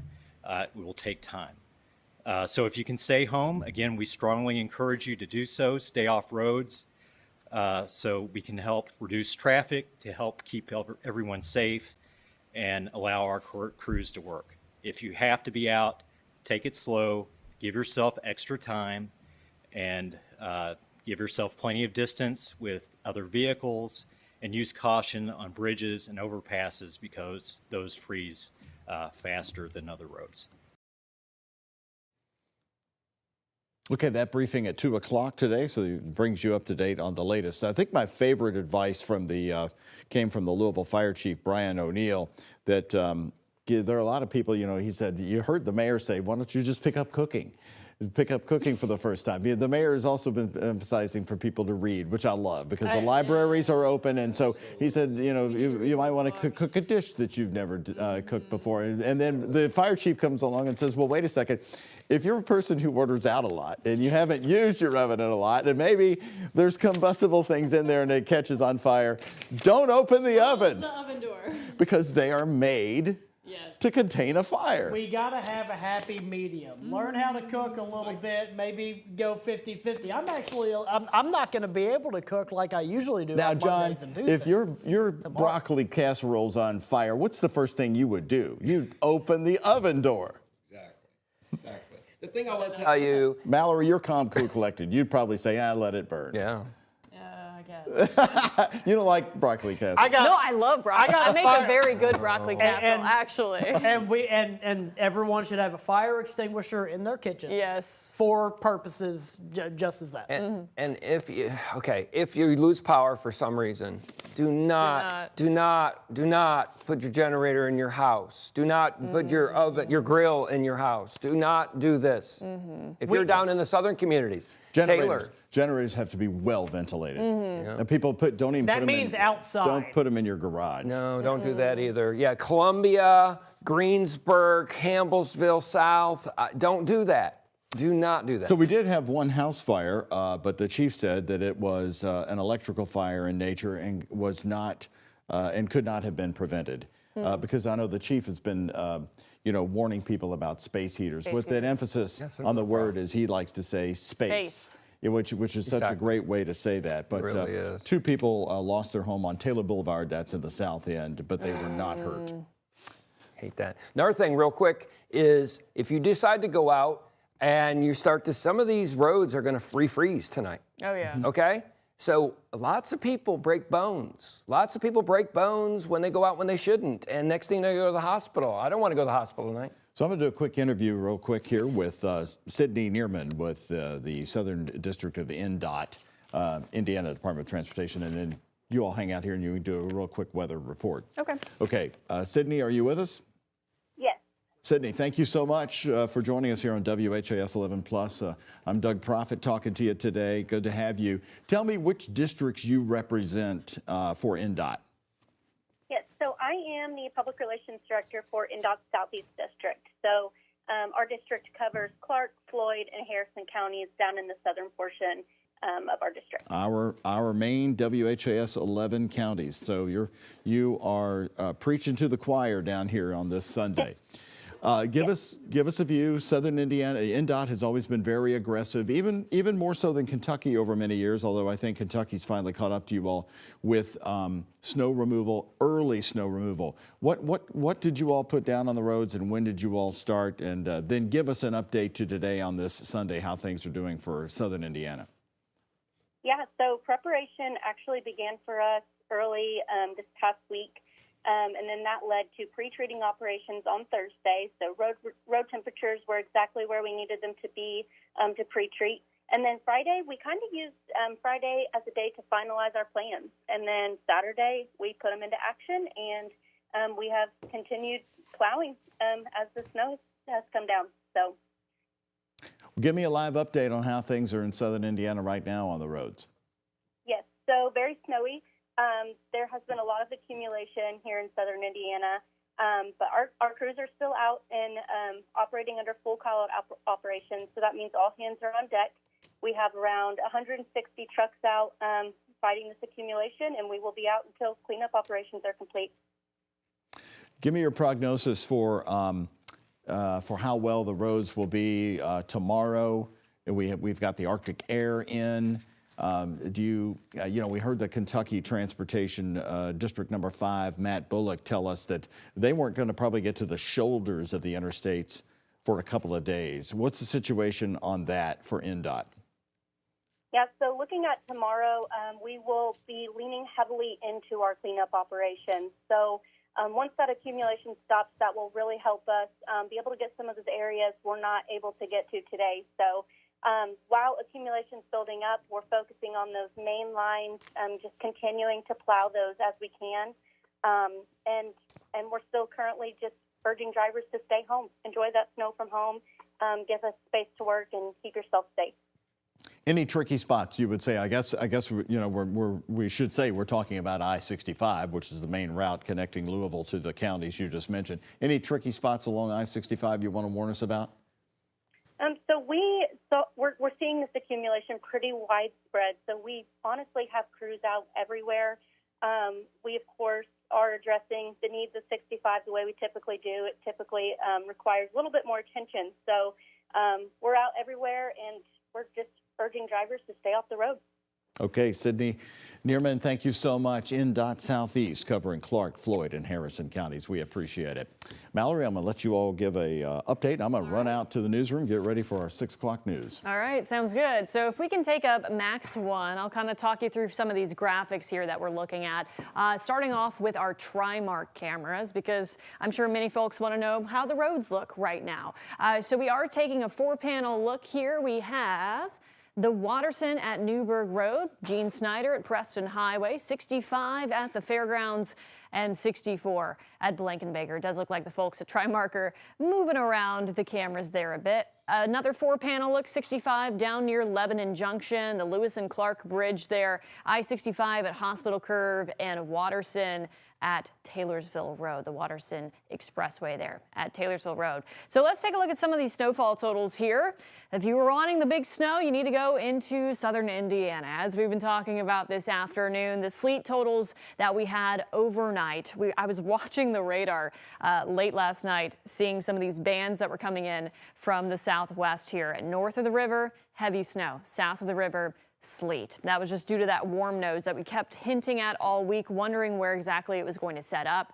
And with that, just shy of a foot of snowfall in Orange County, Indiana. That was 11 o'clock this morning. Campbellsburg, 10.2. Paoli, some fresh powder there at the peaks, more than 9 inches. North Madison, 8 inches of snowfall. I saw a report up in Columbus, Indiana. I know that's not in our viewing area, but just north of it, 14 inches of snowfall. So those double digits, just a couple of counties north of here. Anchorage, though, Mount Washington, 6 inches of snowfall reported there, 5 inches in LaGrange and Vine Grove as well. Your freezing rain totals, these were our big concerns here, and we have seen some reports of 1/4 of an inch, 1/2 of an inch, even 3/4 of an inch of ice in spots. And of course, that is more than enough to weigh down trees, weigh down power lines, and cause some damage issues and also some power concerns as well. Max HD radar, we are starting to see a few more of these blues pick up, so we're going to see some steady snow showers in here. We're not done just yet. Thankfully, that warm nose is exiting off to the east. That warm layer that transitioned a lot of this snow into sleet and freezing rain. That freezing rain line made it as far north as Lexington here, so that really nudged to the northeast when it did push northward overnight. But in terms of what you're expecting, once everything is said and done, snow and sleet, those highest amounts, of course, hanging out to our north, Scottsburg, Carrollton, North Vernon, Seymour, Bedford, up into the Indianapolis metro area. Likely somewhere between 4 to 8 once all is said and done, just down to the south, and then south of the parkways where you had more sleet and ice, much lower totals there. But as we mentioned, ice accumulation, that was a big concern. 1/4 of an inch of sleet and ice in this pink color. This deep magenta is where we had some of those reports, 1/2 of an inch to 3/4 of an inch of ice. Live look outside, visibility is not great from our First Savings Bank UVL health camera. I believe that's the 2nd Street Bridge there, but can't see it really over the Ohio. So it does look like we have a decent band of snow rolling through right now. Temperatures are in the teens all across Kentuckiana, wind chills, of course, even colder. Does look like a few of these aren't working in terms of the sensors, but we have wind chills in the single digits in spots. And your hour-by-hour futurecast, the latest update here has everything wrapping up. Let's time it out through this evening. So 5, 6, 7 o'clock pushing off to the east, and then we dry out from there and those temperatures start to drop. So beyond this, we are expecting very cold air in place. Those overnight lows will be dropping down into the single digits. And with that, a cold weather advisory from Sunday night through Monday evening. This is when we could have those wind chills as low as 10 below, down to 15 below zero. You can tell all of us included in this. And then that extreme cold warning, that's an even step beyond that. This goes into place Monday night, specifically Monday evening through Tuesday morning. That's why we're seeing this deep blue here, and that is due to those wind chills as low as 20 below zero.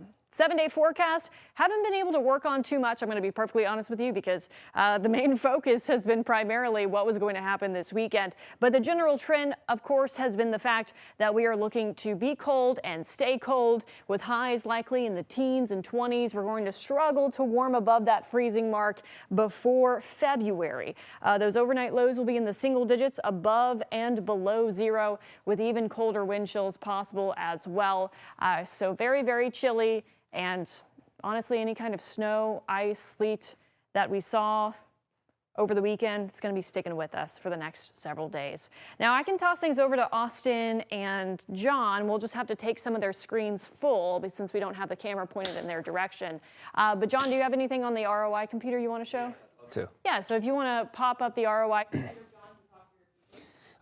Okay, folks, so let's take a look to see what's really going on and quantify all the great stuff Mallory just told you. So first off, you see the blue line on this map?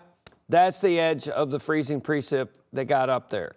Okay, all that stuff to the south is frozen sensors. That's mean they had some freezing rain and ice. So let's take a look at that, all right? Here's Adair County, our folks in Columbia.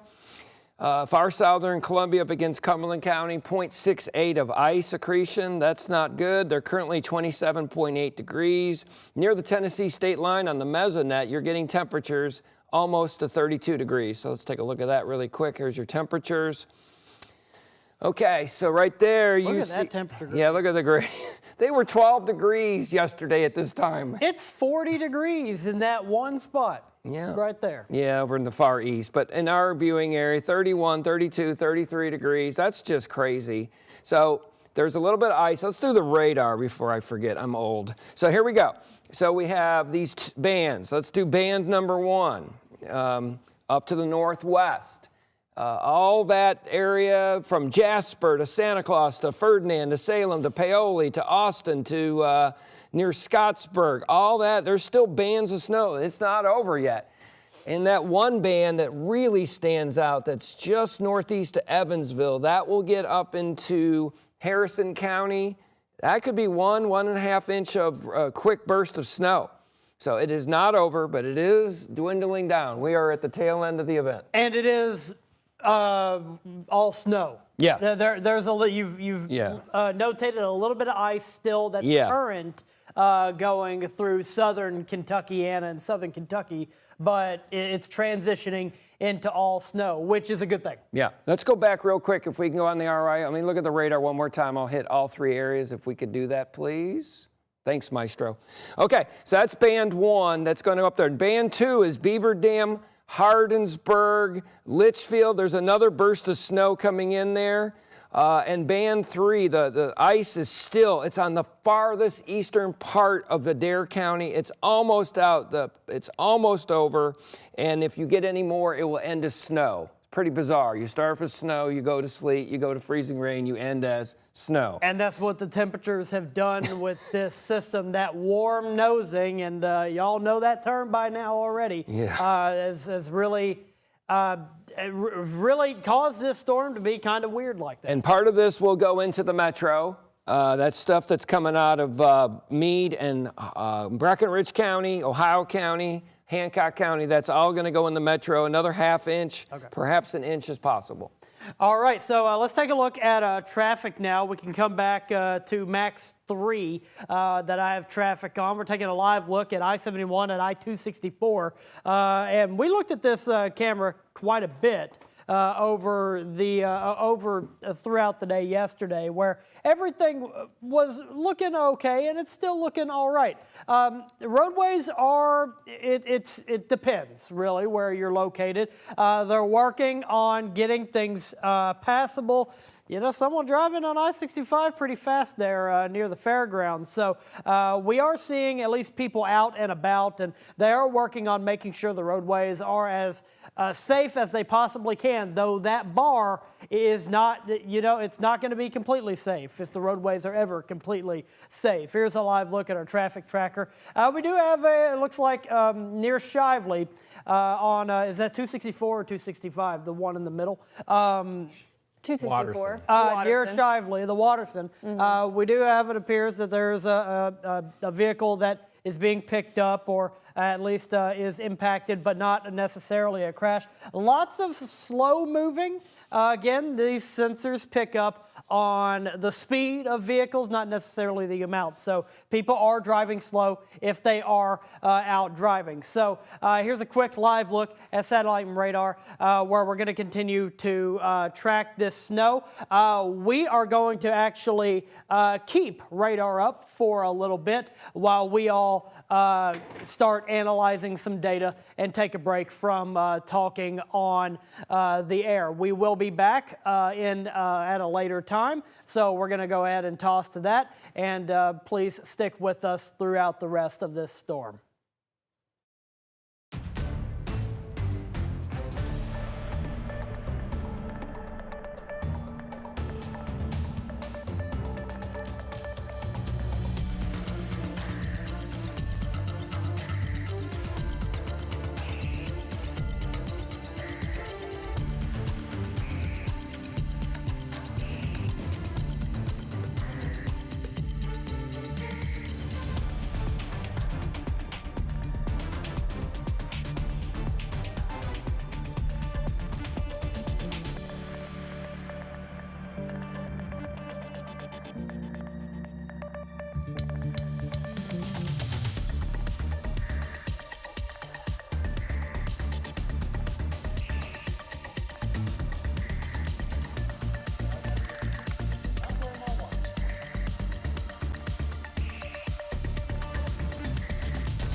I told them I was going to.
Okay, check, check, check.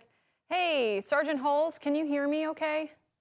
I can hear you. Can you hear me? Great, yes. The folks in our control room were just wondering if you could rotate your camera. It says I you're was in going to portrait ask. I didn't mode. know which way I Yes. should go. How's that? How does that look, guys? I can't see it from back here, so I'm asking them for guidance. Okay, yes, that's much better. I'm Mallory Schnell, by the way. Okay. I'm the chief meteorologist here. Thanks for joining us. You're welcome. Nice to talk to you. And we'll get started right around 4. Okay. You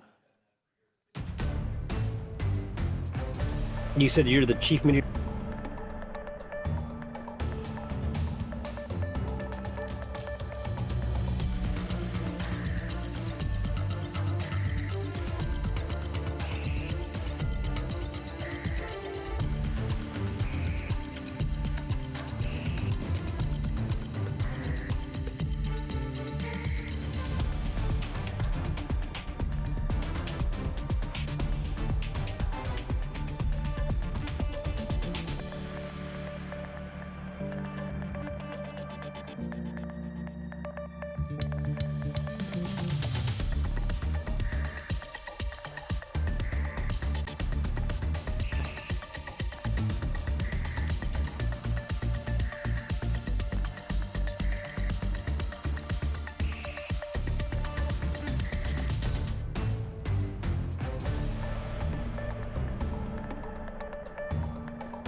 Good Sunday afternoon, everybody. Chief Meteorologist Mallory Schnell here. Thanks for joining us once again on WHAS 11 Plus as we continue our continuous streaming coverage here on the winter storm of 2026. Everybody's gotten a little bit something different. We've had some icy conditions, unfortunately, down to the south, more sleet mixing in overnight in the Louisville metro area, and a lot of snow just to our north in southern Indiana. So today I am joined by Sergeant Carrie Holes with the Indiana State Police. First of all, thanks for joining us today. I really do appreciate it. Thanks for having me. Yeah, so where have you been out today? What have you seen? How are snow totals up there? Well, I've spent most of my day in Washington County, and the snow totals are, the numbers are up there. I would say we at least have a foot. I haven't stepped outside to actually measure anything, but I did a lot of shoveling this morning, let's put it that way. Yeah, we heard that you had a little trouble getting out this morning yourself. Yeah, long driveway, a lot of shoveling, but I'm out and about as well as several other troopers. So we've got everything covered. Thankfully, people have heeded your advice and stayed in, and that's made a big difference today. Yeah, we really like to hear that. What types of calls has ISP been reporting or responding to today? Thankfully, like I said, in our area, in the Sellersburg Post, which we covered Clark and Floyd and Harrison right across the river from Louisville, and then Washington and Scott counties, we've had mainly just motorist assist, a few crashes. Looking at our totals now, this is up to about 1 o'clock this afternoon. We had worked 3 slide-offs, 3 damage crashes, and 1 injury crash. So that those numbers aren't too bad. Statewide, we've answered about 1,200 calls just weather related. Those crashes I mentioned are all weather related, but statewide over 1,200 calls, including some injury crashes. And unfortunately, in northern Indiana, we had 2 trooper vehicles that were struck while they were directing traffic at crash scenes. And we just had a deputy in northern Indiana that apparently was actually struck while he was directing traffic. So prayers for them. Yes, definitely. Thank you all for your service, of course, and for being out in the elements for us.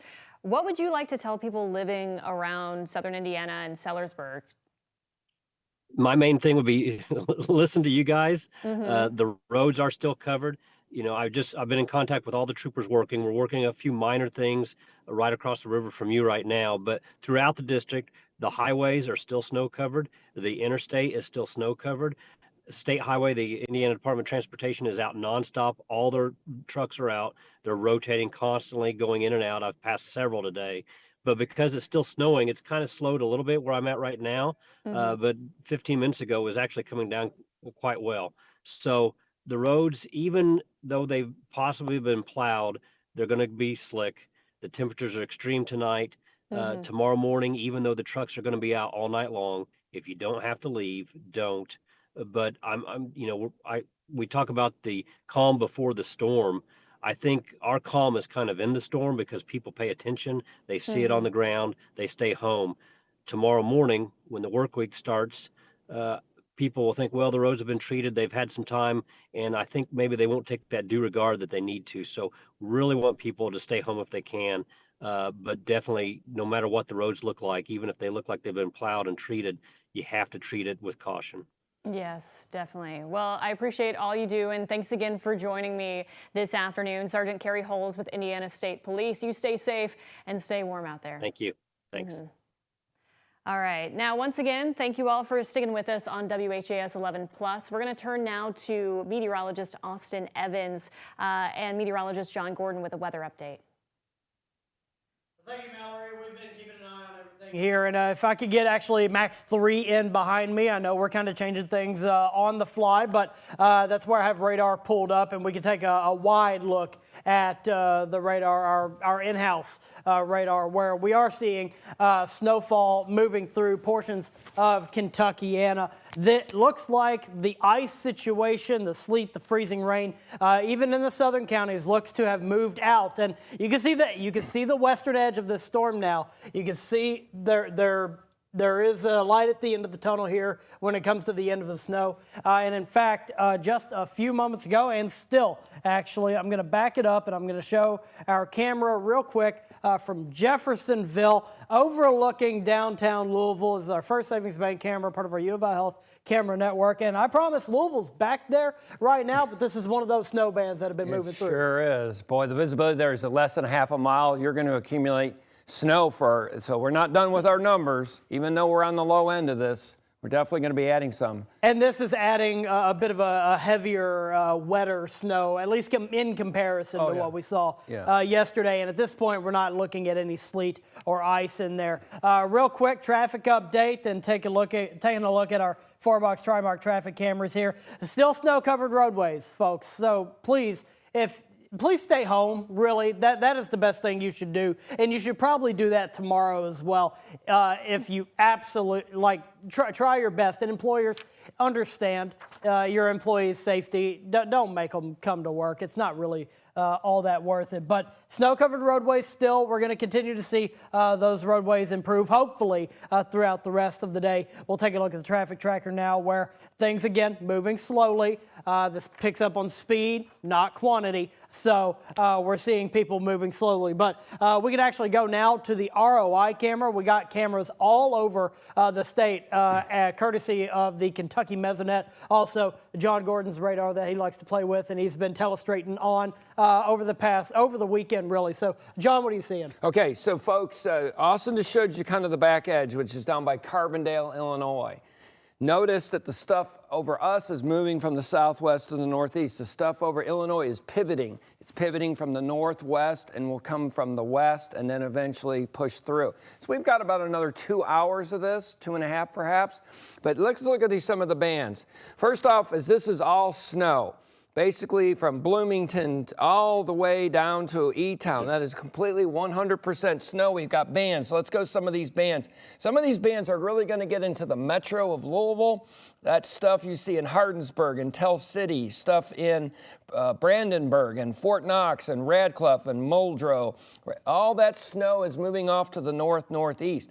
On the right is the correlation coefficient, which looks at some of the droplet sizes and things. Notice this really bright yellow, almost orange in Hart County, east of Mumfordville, going in towards Greene County and Adair. That is still some sleet.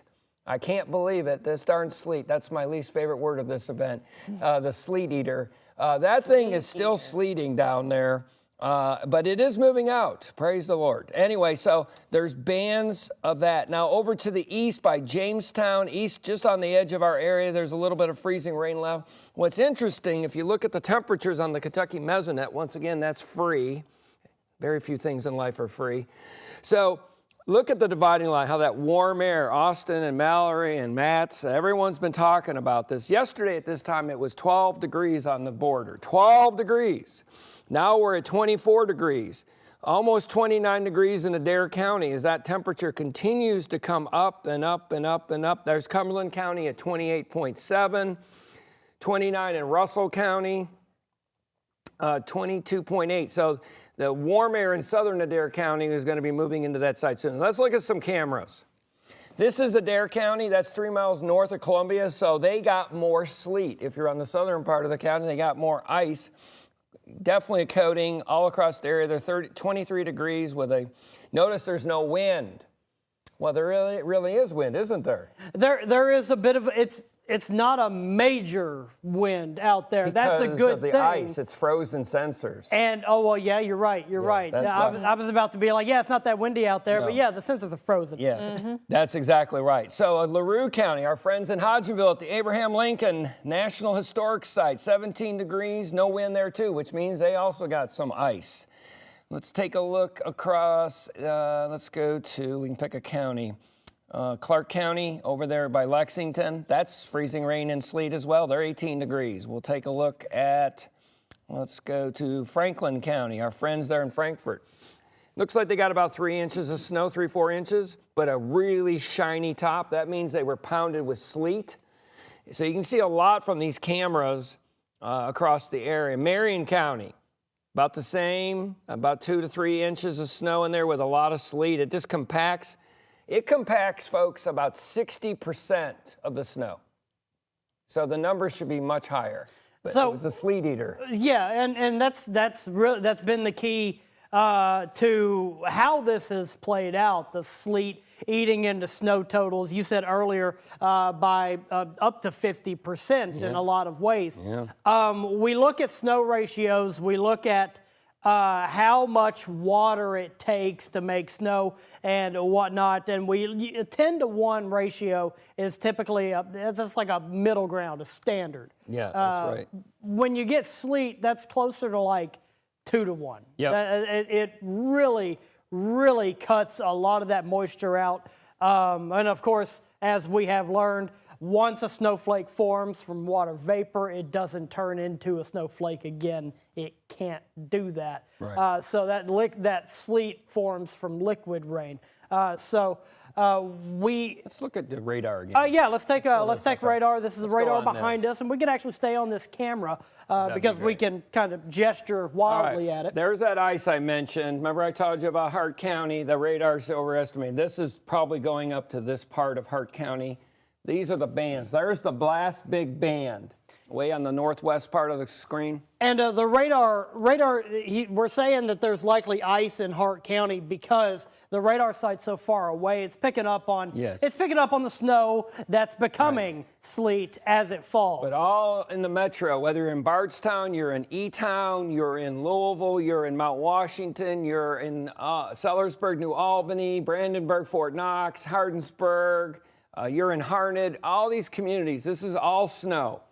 No more sleet. And it will be freezing rain the rest of this event, which we still got a few hours. Yeah, I think 6 o'clock's not a bad number. 6 o'clock-ish, well, most of it except for our eastern communities, maybe over in Franklin County, Washington, Mercer, down to Greene County, all in there. They may have a little bit left, but there's the pivot right now. Notice how the stuff here by Bowling Green, Litchfield, E-Town, Bardstown's all moving from the southwest to the northeast.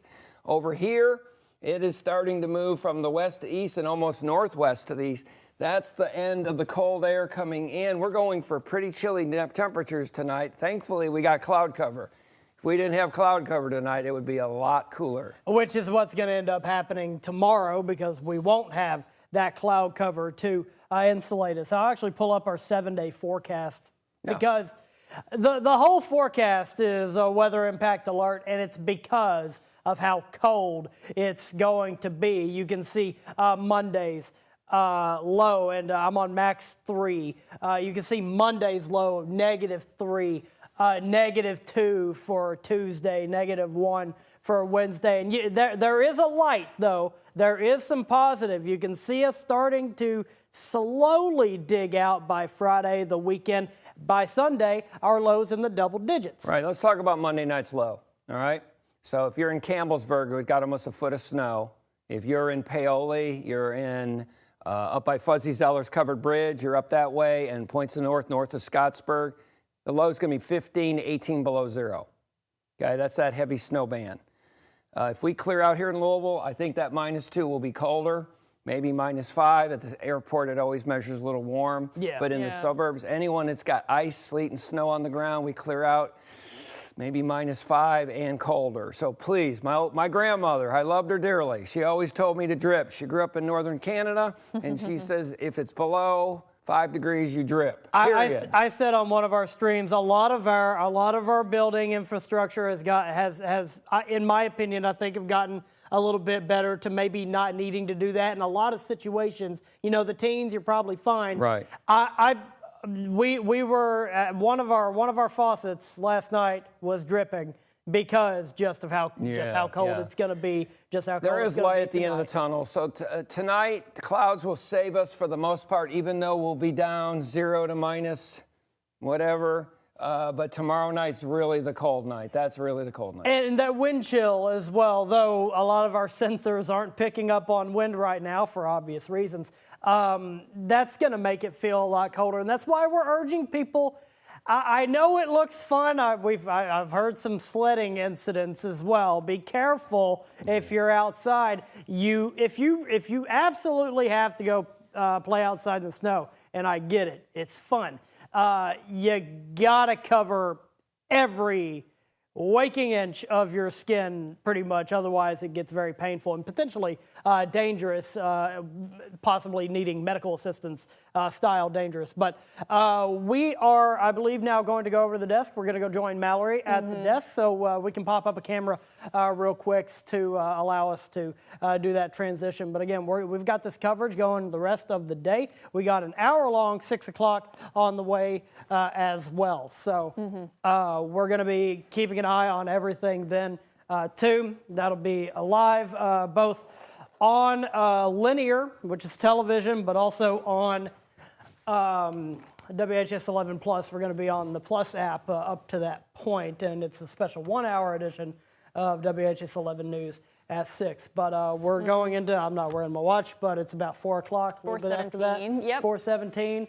And this is the storm that we've been talking about. Yeah, that live look that we just saw, that was some lowered visibility right over the river. Almost no visibility. Yeah, almost no visibility. And we heard, obviously, there was a press conference earlier that the mayor did host. We heard from Jody Myman, who said that areas in Louisville, Candlelight Lane, there's a power outage at an apartment complex at the top of the hill. LG&E is going to have to set brand new poles, going to take hours. And unfortunately, several residents are out of their homes due to a vehicle accident. We were told, not due to the weather. Thankfully, that is a good thing. We don't want anyone to lose power, but at least it's not due to the weather, because that would make restoring that power even longer process. And obviously, we've been keeping an eye on road conditions all across Kentuckiana, and our very own Connie Leonard, she took some footage of the roads in East Louisville, so we can take a look at that right now. Hey everybody, Connie Leonard taking a look at some road conditions out in eastern Jefferson County. This is 146 you're looking at. I can see a little bit of snow on the roadway, but for the most part, pretty clear. And other than sliding out of the driveway a little bit, looked pretty good. We were headed to school when we were out on the roads. If you could stay at home today and you don't have to be out, that's great. If you do need to be out, make sure you have one of these. I needed the scraper today. A lot of snow out there. Anyway, have a great day. Maybe just watch the pups run around in the yard if you can and hang out with your kids. Have a great day.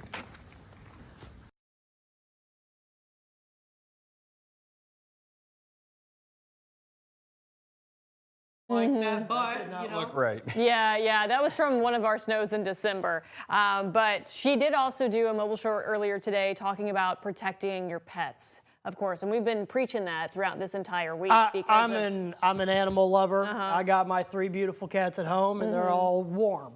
Well, yeah. But for those who have, you know, she was speaking to somebody who had alpacas and livestock, and you just really need to make sure that they stay hydrated and check in on them.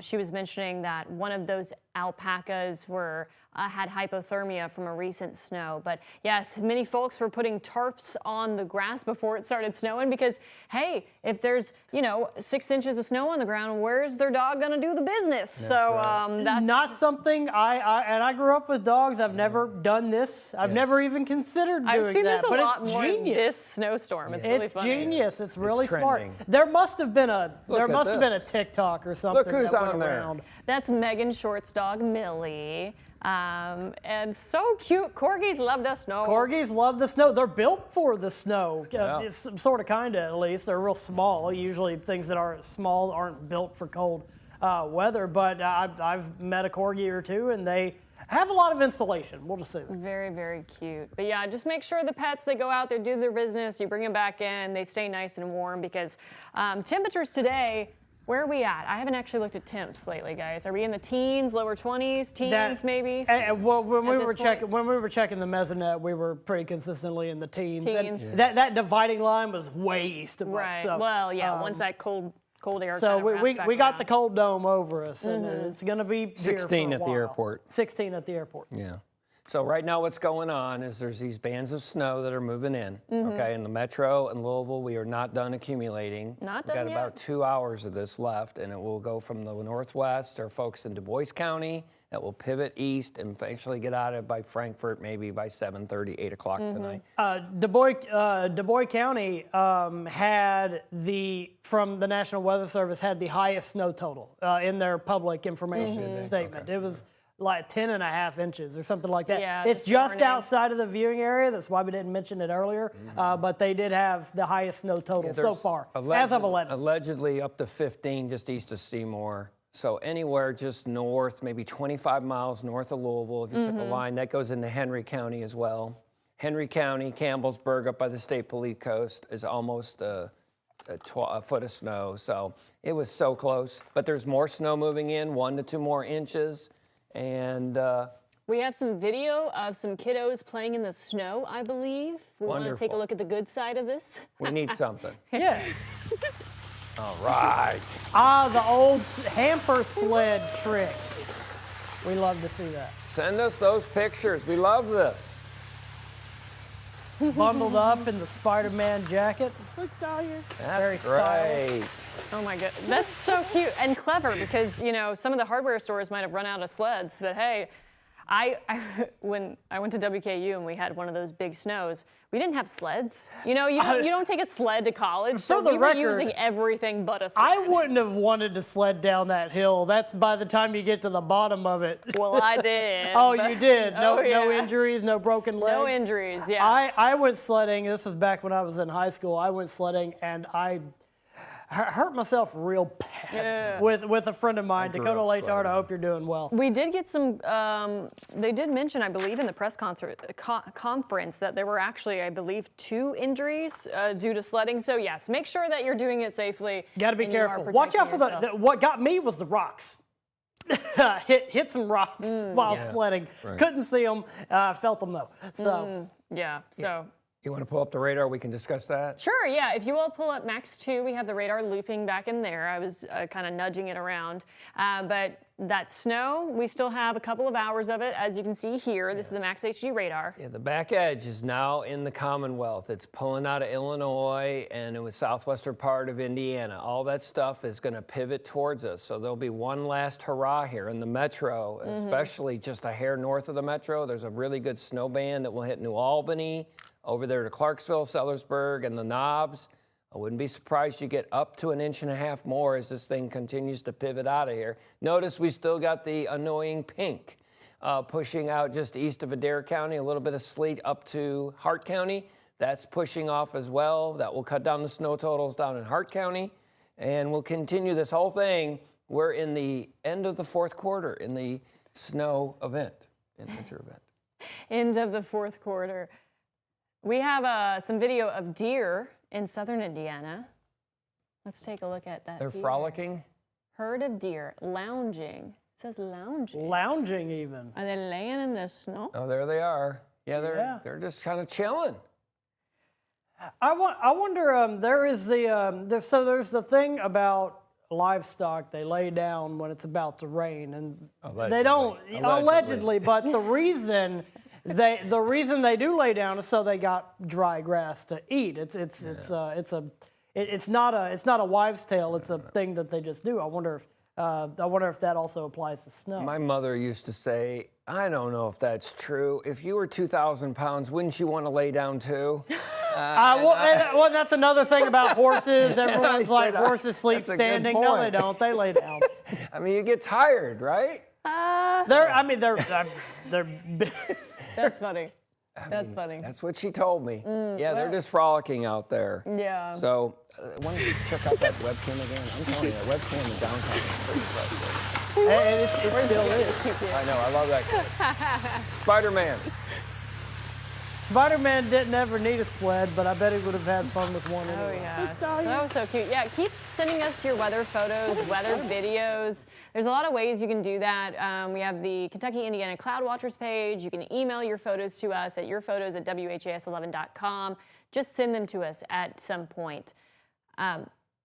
And if we can take actually one of our city cams here, so we can just take a look at the snow bands that are rolling through Kentuckiana right now, because we are getting some decent snowfall rates with this kind of wraparound tail end of this. So this is our Jeffersonville camera, First Savings Bank U of L Health camera here.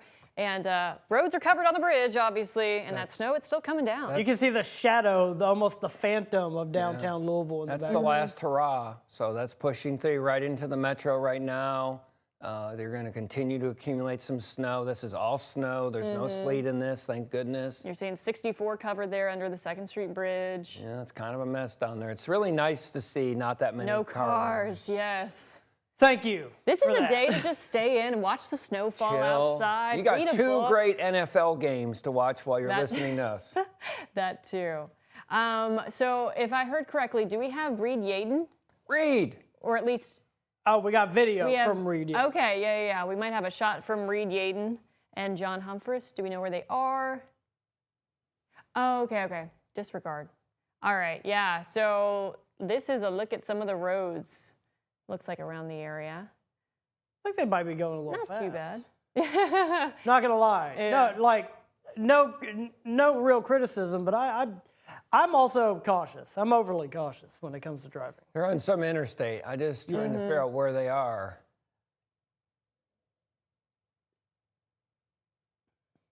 Yeah, so if you have to be out, obviously take it easy. The road crews will continue to get out, plow the roads, salt the roads through the overnight hours. But we still have a couple of hours of snow here, and we are going to take a bit of a break so we can continue to forecast the data, work on some graphics for our newscast. But we're going to keep this stream up and live on our WHAS 11 Plus app. We will have another update for you guys at 5 o'clock. So until then, we're going to have some radar loops here, some live look at some cameras across the area. You stay home, stay safe, and stay warm.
for you here on day 2 of our large winter storm that has moved through Kentuckiana, cutting the snow totals in Louisville, but dropping a lot of snow in parts of southern Indiana. But we do have snow back in the Louisville area as we rejoin you live here at 5 o'clock. This is normally a view of downtown Louisville. You can see the 2nd Street Bridge. See the little yellow blob in the middle of your screen? Well, that's the bridge. But normally we can't even see. We usually can see the skyscrapers now. It's sort of a whiteout condition out there as the heavy snow seems to be coming back in the area. Other people across the community tell me they're also getting a good clip of snow at the moment. And here's I-64 running east and west. Normally to the left of your screen down the river, you'll see the Belle of Louisville. So that's where the 2nd Street Bridge hits downtown. Hi, everybody. Doug Proffitt. Good to be here with you for just a little bit here as I'm going to conduct a couple of live interviews to bring you up to date. And we want to begin with Kent Barrow of Floyd County EMA, Emergency Management Agency. That'd be Floyd County, Indiana, in southern Indiana. So, Kent, thank you very much for joining me here on WHAS 11 Plus. And tell me how things are doing up in the knobs, especially with the steep hills and the twisty roads up there. And now we've got a good clip of snow coming back through Kentuckiana. Yeah, well, so our county road department, we have 14 trucks out currently plowing roads, treating primary roads. We're not touching any secondary roads at this time. But all in all, I think we're doing pretty well. We've had very few emergency runs, or I don't think there's actually been any car accidents this afternoon or this evening. So I think people are heeding the warning and staying at home, and we appreciate that as the road departments are out working. And I know they're tired. They've been going since 4 o'clock yesterday morning in 2 shifts. So, but I think we're hanging in there. Floyd County has just seen such enormous growth over the past few years. A lot of people from Louisville moving to southern Indiana and the Floyd County area. So Kent, tell me what has been your snow removal plan? You know, in Louisville, really for the first time this winter, we started brining 2 days earlier. Then they started salting the roads before any of the snow came down. What's your approach to it in Floyd County? Yeah, that's basically the same thing. We started brining the roads early Thursday and Friday, and throwing salt down late Friday night and Saturday morning. They were out salting before the snow fell, and city was doing the same thing. They was running 7 trucks within the city of New Albany, again just working the primary roads. And you know what people need to understand is, when these snow bursts come that we're getting currently right now, they can plow a road and within 15 to 20 minutes it's snow covered again. So that's just the issues we run into. Yeah, we're seeing one of those snow bursts right now. Tell me what you use to put down on the roads in southern Indiana. You know, when I was driving around different parts of Louisville today, I noticed one community within Jefferson County was mixing sand with the salt. What combinations do you use in southern Indiana? Well, we use here in Floyd County. We use salt with a calcium mix to help with the snow melting. Obviously, when it gets below a certain temperature, then that calcium mix and salt really is ineffective. So, but that's usually our mixture here. Tell me about any potential, have you had any injuries over there? You know, we've had Louisville Metro Parks announced this morning that they've had 2 injuries from people who were sledding. Yeah, fortunately, we haven't had any, the basic normal medical runs, I guess, some, slip and falls, but nothing major, no major injuries, no car accidents. I think we're doing pretty well. Okay, the next thing that we're all going to have to deal with, and we've been no stranger to bitter cold around here, it seems, after big snows. You'll never forget 1994, is the Arctic air is going to settle in for at least 7 days. I'm looking at our forecast map right now, and it's 29 degrees by next Sunday, according to our forecast here. So what's the approach in southern Indiana? What's your advice to people about taking care of their neighbors? Keep an eye on any members of the homeless population in southern Indiana. What do you want to pass along to people? Yeah, as temperatures are bitterly cold out there, and we just ask people to, as you just said, keep an eye on their elderly neighbors, keep their pets safe. You know, if you're going to use heaters, just space heaters, that's exactly what they are. Keep them away from things in the house. We have our White Flag Shelter, which is on Culbertson Baptist Church off of Grant Line Road, is open. Our warming stations probably tomorrow will be the New Albany Floyd County City Library and the Salvation Army during business hours. Those two facilities will be available for warming shelters. But, you know, it's the norm, and what you're all saying, every newscast is just take care of each other and just keep an eye on your neighbors and those type things. You know, Kent, you and I have been around a while. We've been doing this a long time. We've seen different stages of snow removal around this entire community. How would you rank this effort on the list?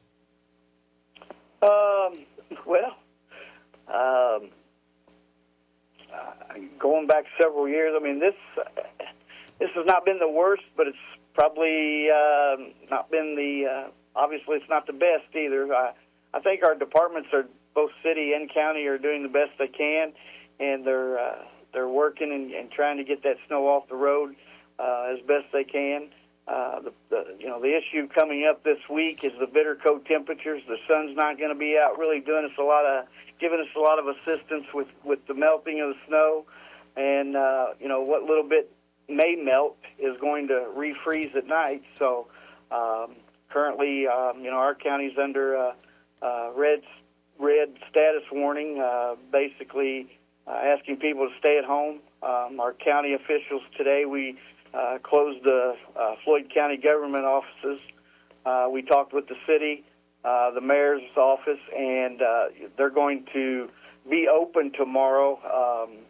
However, people need to check their web page to see what their office operating hours are going to be. But we're just, putting a plan together. Schools are closed tomorrow and Tuesday. So, we're going to talk again and get together again tomorrow and decide what we're going to do for the next couple of days to see and how things are progressing and to try to get our travel status in the decline mode. So that's kind of our plan. All right, Kent, we can say we survived the winter storm of 2026. And after a lot of concern of it as it was coming, and it seems like everybody did pretty well, including the road crews there in southern Indiana. Good to check in with you in Floyd County, and be careful on all the hills over there. All righty, thank you. All right, Kent, thank you for checking in with us. That's Kent Barrow, Floyd County Emergency Management Agency in southern Indiana.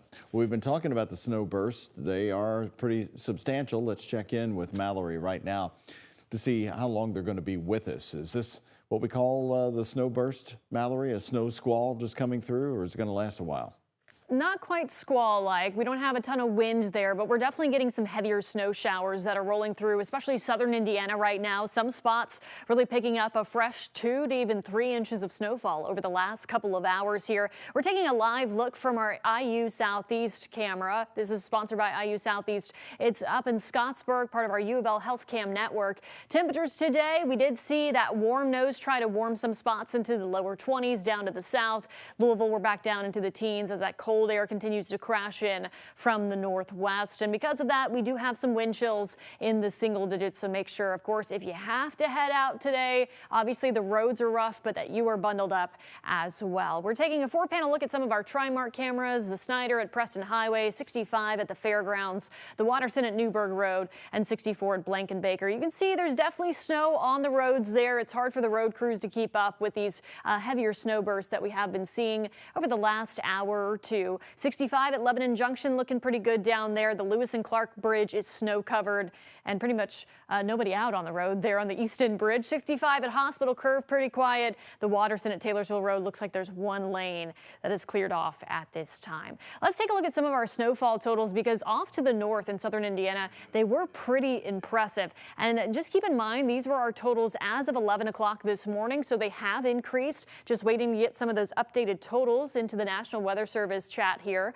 But Orange County, Indiana, almost a foot of snow. That was as of 11 a.m. Campbellsburg, more than 10 inches of snowfall. Paoli, more than 9 inches, so good news for the skiers there. 8 inches in North Madison, and we had already 6 inches on the ground near Anchorage and Mount Washington. LaGrange, more than 5 inches. Vine Grove, about 5 inches as well. Those freezing rain totals, that's where some of these got concerning, because we did have freezing rain amounts of a 1/4 of an inch to a 1/2 of an inch in some spots in Kentucky, and that's when you really do become concerned with power outages, with tree damage, because 1/4 of an inch of ice, that's usually your ice storm warning criteria. Of course, all of us have been under that winter storm warning that wraps up tomorrow morning. Max HD radar, this is kind of our last hurrah, it looks like, of the snowfall, guys. So we are getting some dry air that's moving in from the southwest, it looks like, on the radar. Still getting some decent banding in here, but this will be wrapping up. As expected, the timing, I will say the timing has stuck with us. It looked like it was going to get going Saturday afternoon, quiet at first, light at first, and then increase in coverage and intensity overnight. We saw that especially in Indiana. Sleet cut our totals about in half in Louisville, and then where the icy conditions down to the south were, that's where our lowest snowfall amounts were. But of course, as you just saw, the ice continues to be a concern, especially down south, and then the cold air that's going to follow is going to stick with us for quite some time. Doug. Thank you. Let's go to Captain Reed Yaden. He is on the road along Taylorsville Road, I am told right now. And Reed, you've been clipping around the community for quite some time. You know, what I found when I came in here at about 12:30, 1 o'clock today was that the main roads were pretty much tamped down. I couldn't see the pavement, but when I tried to drive off of them, that's when the tough driving really began.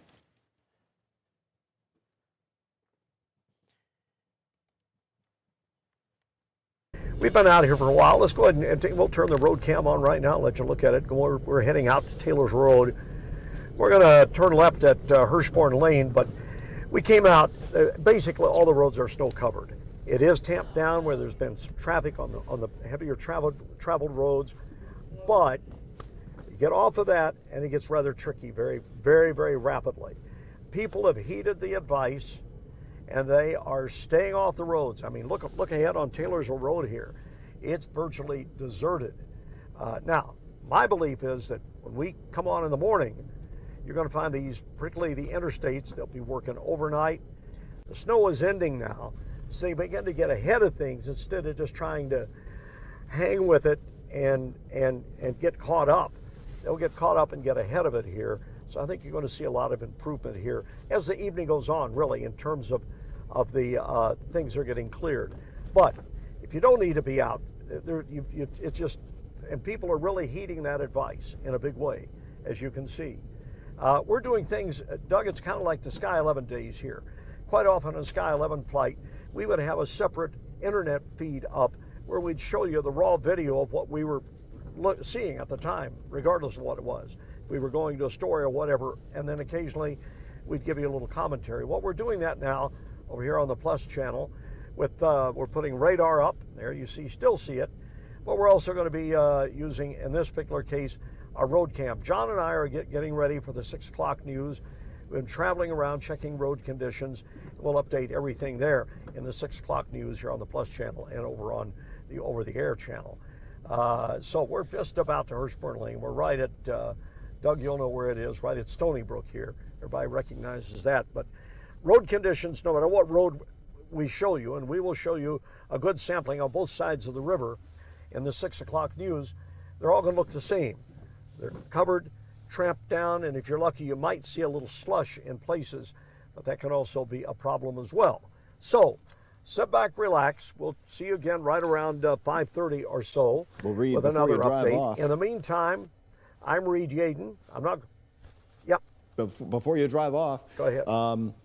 You know, I'm sure to get where you are, you also maybe took some of the interstate systems, maybe not. You know, I watched the 2 p.m. news conference with Matt Bullock of Kentucky Transportation District Number 5, which includes Louisville Metro, and he was saying that they won't be able to get to the shoulders on the interstates for about a day or two. That really they're just doing the first pass still as well, which is the middle of the interstate or the middle lane. So that's when you drive, you wonder, well, the salt trucks have been here, the plow trucks have been here, why is just the middle lane cleared? What did you find? What have you found in the last few hours?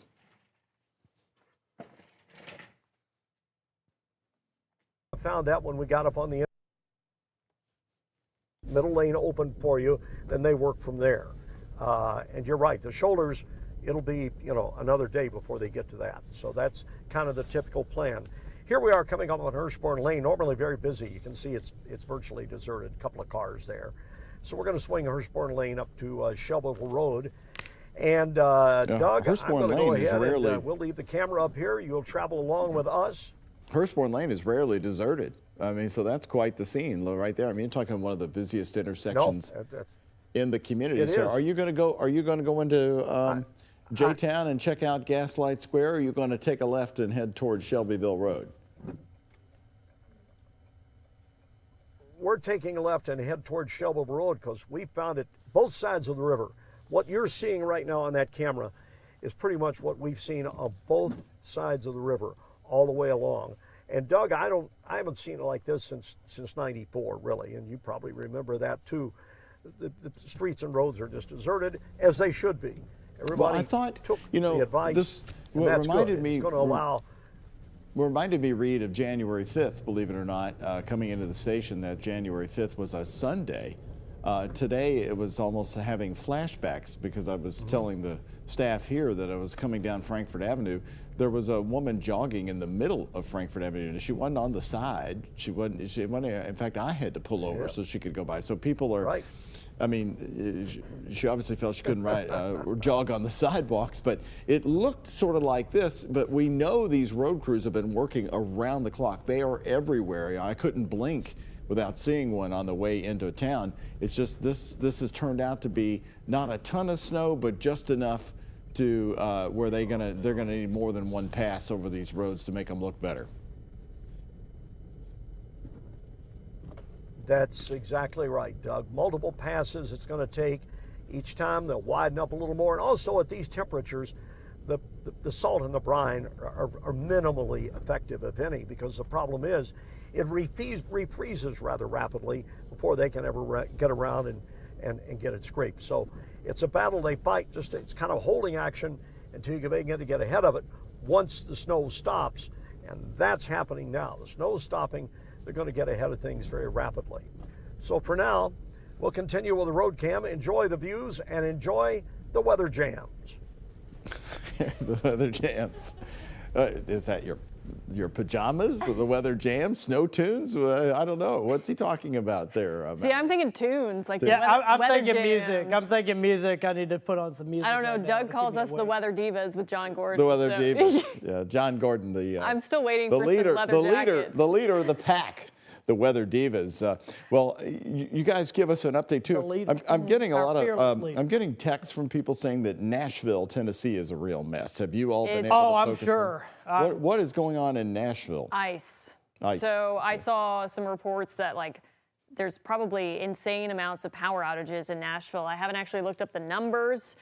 John, did you look? Okay, he's going to look up the numbers. He's off screen, but he's going to look up the numbers for us because, yeah, they were dealing with, obviously, you know, when we've been talking about this warm nose of this system, and we can take Max 1 full if you all want, and we can take a look at the radar here, but they were dealing with the warm side of this system, obviously, to where they had maybe a little bit of snow at first, but then they transitioned over to likely sleet and then freezing rain. And that is our least favorite kind of precipitation there. So an icy mess, just like we've been seeing in South Central Kentucky, eastern Kentucky with all of the freezing rain today, really overnighted into this morning.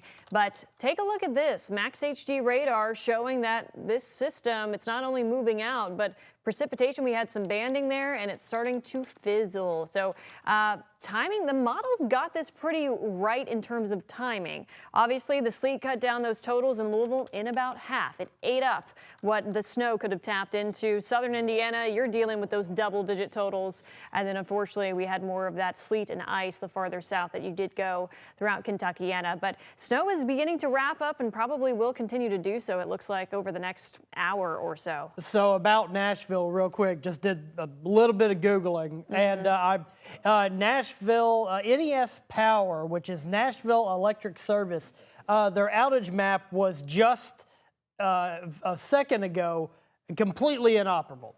But it has popped back up, and we're going to click on the map now, and it is struggling to work. John might have an update. 300,000 people without power in Tennessee, 200,000 in Middle Tennessee near Nashville. Yeah. Okay. So John just told us 200,000 people without power in Middle Tennessee. That's Nashville and the kind of greater surrounding Nashville area. Okay, we're going to toss things back over to Doug here with an update from LG&E. Okay, thank you all both. Since we're talking about power outages in Nashville, Tennessee, Liz Pratt, long time with LG&E, is joining me here, and I think we are going to see Liz. Is this a Zoom interview? Liz is going to pop in here in just a second. We're going to get the latest on the situation here in Metro Louisville. Liz, are you on the line with us? Okay, there's Liz. Hi, Doug. All yes, right. How are you? Good to have you with you on our day 2 coverage here of the winter storm. I want to get to the current power outages in a second, but first, let's talk about the situation you have in South Louisville there, Auburndale, Fairdale area. It's been a persistent power outage of almost 200 customers there. Your site said it was caused by a car crash. What happened down in that area? Who does it involve? You know, it was a third-party vehicle that came in contact with a pole in the power lines. So our crews are on site making repairs. What is a third-party vehicle? It was not one of our company crews, or it was not anyone involved with LG&E. Okay, was it? People were sending us from the neighborhood photos. There was a Metro government truck at one of all. We couldn't tell whether that truck was assisting or was involved in it. You know, that would really be a question for Metro, but we have crews on site making repairs now. Okay, and tell me how many people were impacted and where was the real outage centered? Sure. So over the course of the storm since yesterday morning, you know, as the storm moved through, here in our LG&E service area, we had about 9,000 customers in total who had been affected at one time over the course of the storm. So certainly, as you look at our outage map now, you know, we do have some outages we're responding to, but that's predominantly down in the London, Somerset, and Campbellsville area. Yeah, our hearts are certainly with them. That's where the focus of this ice storm is hitting Kentucky, as we were just reporting on Nashville, Tennessee, which is really seeing an ice disaster with the power outages in that metro area. As far as this storm goes as it's concerned, Liz, we had a major winter storm coming in, but then the ice and the snow totals, at least for Louisville, got almost cut in half overnight. I'm sure you all were pleased, since so many other states that send crews into Kentucky are also busy with their storm disasters. Sure, absolutely. Doug, as you know, the characteristics of every storm are very unique. So, you know, well ahead of the storm, we began coordinating with our community and business partners, emergency officials, and fellow utilities to anticipate what may be headed our way. So as part of that preparations, that also includes mobilizing. We had about 1,000 restoration personnel mobilized across the areas we serve. And so, as you know, as LG&E and Kentucky Utilities, sister utilities, we have about 40 crew centers. So, you know, in times like these, that gives us that ability, depending on the storm impacts, to reroute and shift crews and resources around to the areas that had been affected. Have we had any icing on any power lines in the Metro Louisville area? That's a great question, Doug. I don't know for certain, but as it relates to impacts from the storm, certainly there have been a couple vehicle-related accidents. And last night, we also had a situation with Mylar balloons coming in contact with lines that resulted in a power outage. So certainly in these types of events, we do see, whether it's ice forming on branches or, trees coming down into power lines. Those are certainly the types of impacts that we see during a winter storm event. Now, talk about what happened in West Louisville last night. You had about 5,000 customers without power for about an hour. You all got it back on quickly. They said that at the news conference. But these were because of balloons? Was this an intentional act, or was this just somebody celebrating released balloons? Doug, we don't know what may have resulted from the balloons being released. However, Mylar balloons or foil covered balloons, they came in contact with the power line. So unfortunately that resulted in an outage, but certainly, we were working quickly to reroute power where we could. With our automated technologies, we have that ability to sort of reroute power and try to limit the number of customers affected. And then also, just working quickly, safely, but quickly as possible to get power restored. Let's talk about power usage, because we've got Arctic air going to be in here at least through next weekend. Yesterday, Liz, we spent a lot of time on the air telling people in southern Indiana, which is not your service area, but they had a power usage emergency that they were warning people about to cut their appliance use. Do you think that's going to be necessary for Louisville at all? What kind of drain on the grid are you seeing right now? Our systems are performing well, but, as you mentioned, with the extended frigid temperatures that we're expecting over the next several days, it's always great. We always encourage customers to reduce their energy usage. Take small steps. Adjusting thermostats even by 1 degree can really help make a difference. Making sure that your air registers are free and they're not blocked. If you can, running your hands along doors and window frames to make sure that you can't feel that cold air coming in, because really right now with those cold temperatures, that's where our HVAC systems are really working harder to keep us comfortable indoors. But so far, so good as far as how LG&E is handling the power grid right now, the power usage, and going into the next week. Yeah, but we do encourage customers, take steps to help, take steps at home, because that can also help, have a direct impact on bills as well. Okay, Liz Pratt, long time with LG&E. Always good to see you. Thank you very much. And we keep it at 56 degrees in our house. I kid you not. Wool is a wonderful thing. Good to see you, Liz. Thank you for the updates. Glad the power is coming back on to those who have no power tonight. Now, here on, good to see you. Here on, we are getting ready for WHAS 11 News at 6, just about 30 minutes away at a special 1-hour edition of our newscast, which will be streamed live on WHAS 11 Plus and on WHAS 11. Hope you'll join us here in about 30 minutes from now.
Right now on WHAS 11 News at 6, Day 2 of winter storm coverage you can count on. 1 hour tonight. A power outage hits a South End apartment complex in the snow and Arctic cold. We're live on the scene with how it happened. And then, the city getting ready for a long blast of air from the tundra. What Metro government locations will be available tomorrow in the event individuals need a temporary warming location? Despite it all, Kentuckiana helping each other. It's all about community. This is what we're here to do. And enjoying winter's late January blast. We're excited to wake up and finally get out here and try to have some fun. For many, the next few days means hitting the road and your snow boots, like this guy. And then a person jogging down the middle of Frankfort Avenue. Right now on WHAS 11 News at 6.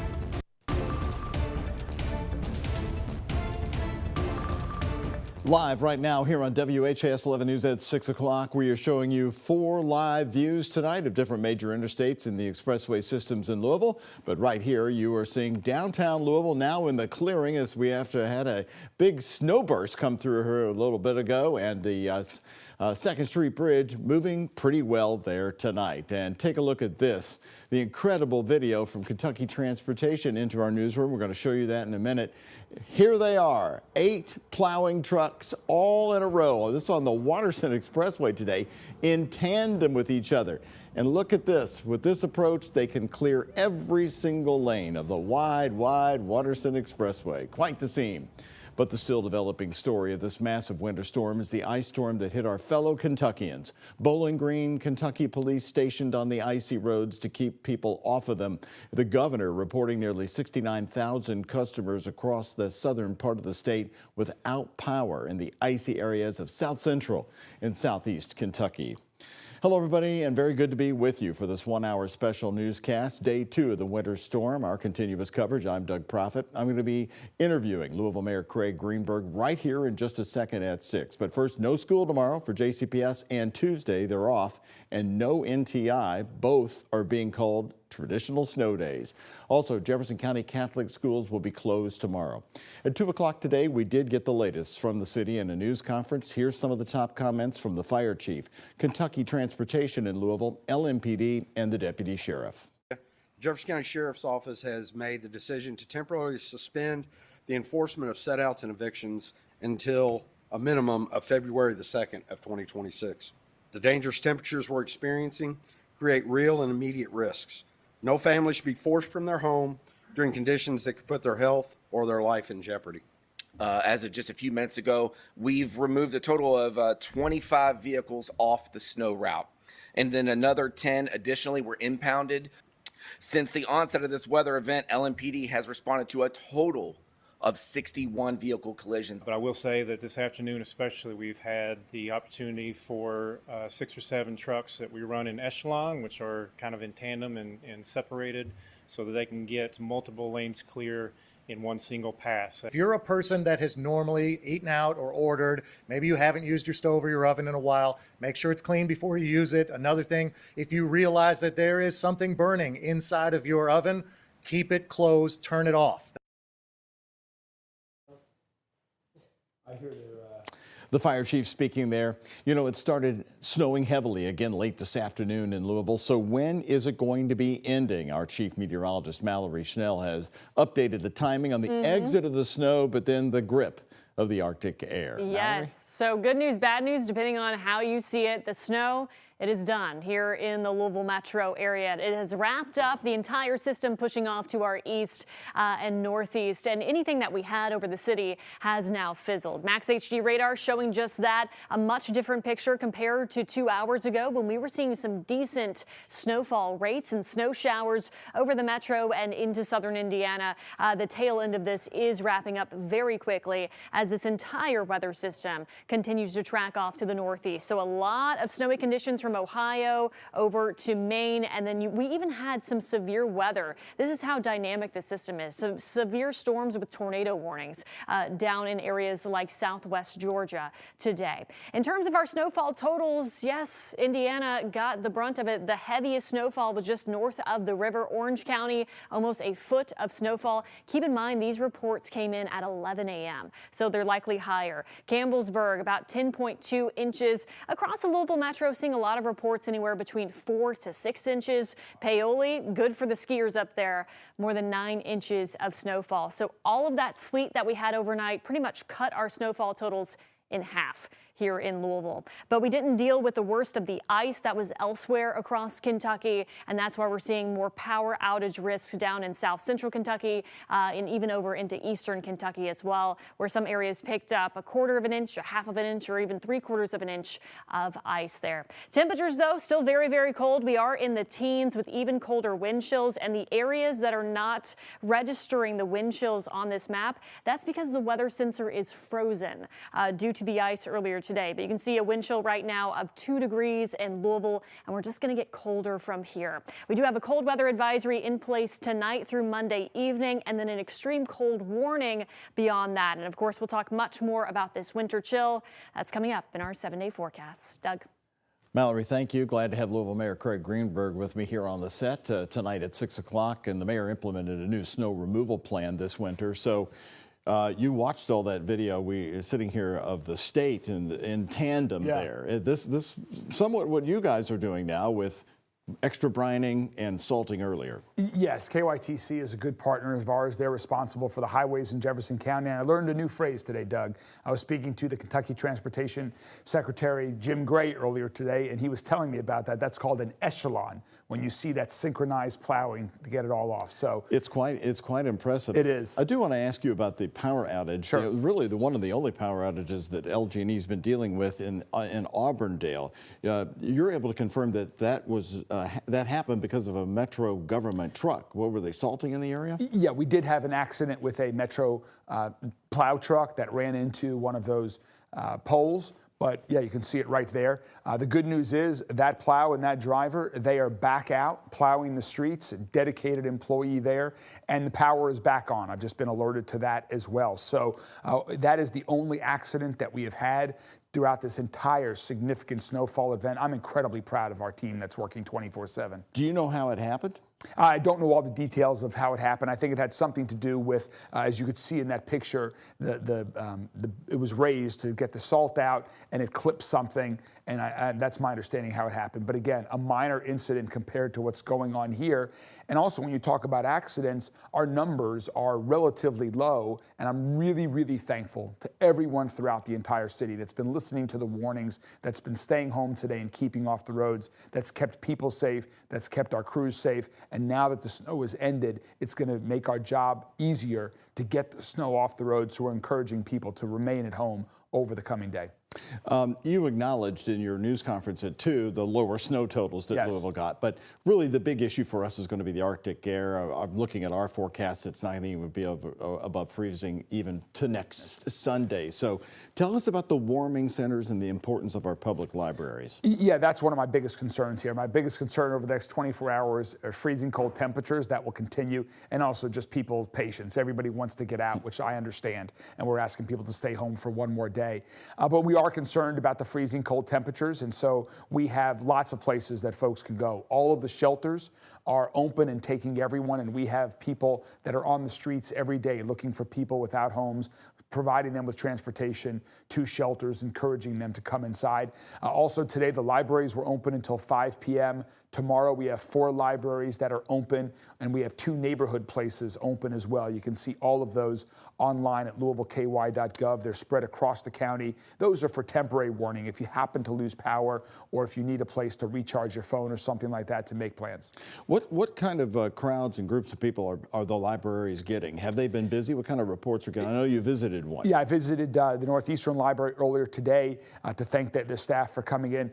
Candidly, it's been pretty small, and I think that's a good sign because we did not lose power. And people were staying at home. So we wanted to have those there as a backup, as a service for people who were in need. But fortunately, the way that this event has played out, it is mostly impacting our roads And so the attendance has been low. Let's go back over the new snow plan, because the consultants gave you all some tidbits of information that you implemented, like the extra brining, the addition of molasses, which, as you explained today, finally helps. As an adhesive. As an adhesive. Yes. And it's real molasses. So what has worked? And what will you do different on the next snowstorm so far? Well, we're always looking to learn. So we'll have an after-action meeting that we had just like the last time and see what we could have done better. But I'm incredibly proud of the progress. Right now, I think implementing the plan that we did, I'm incredibly happy that we made the decision before the snow arrived to bring in 10 extra contractors. I'm proud that we started the brining as early as we did and that we were salting when we were. You know, when you get this much snow, I know it was on the lower end of what was expected, but for Louisville, Kentucky, this amount of snow is significant.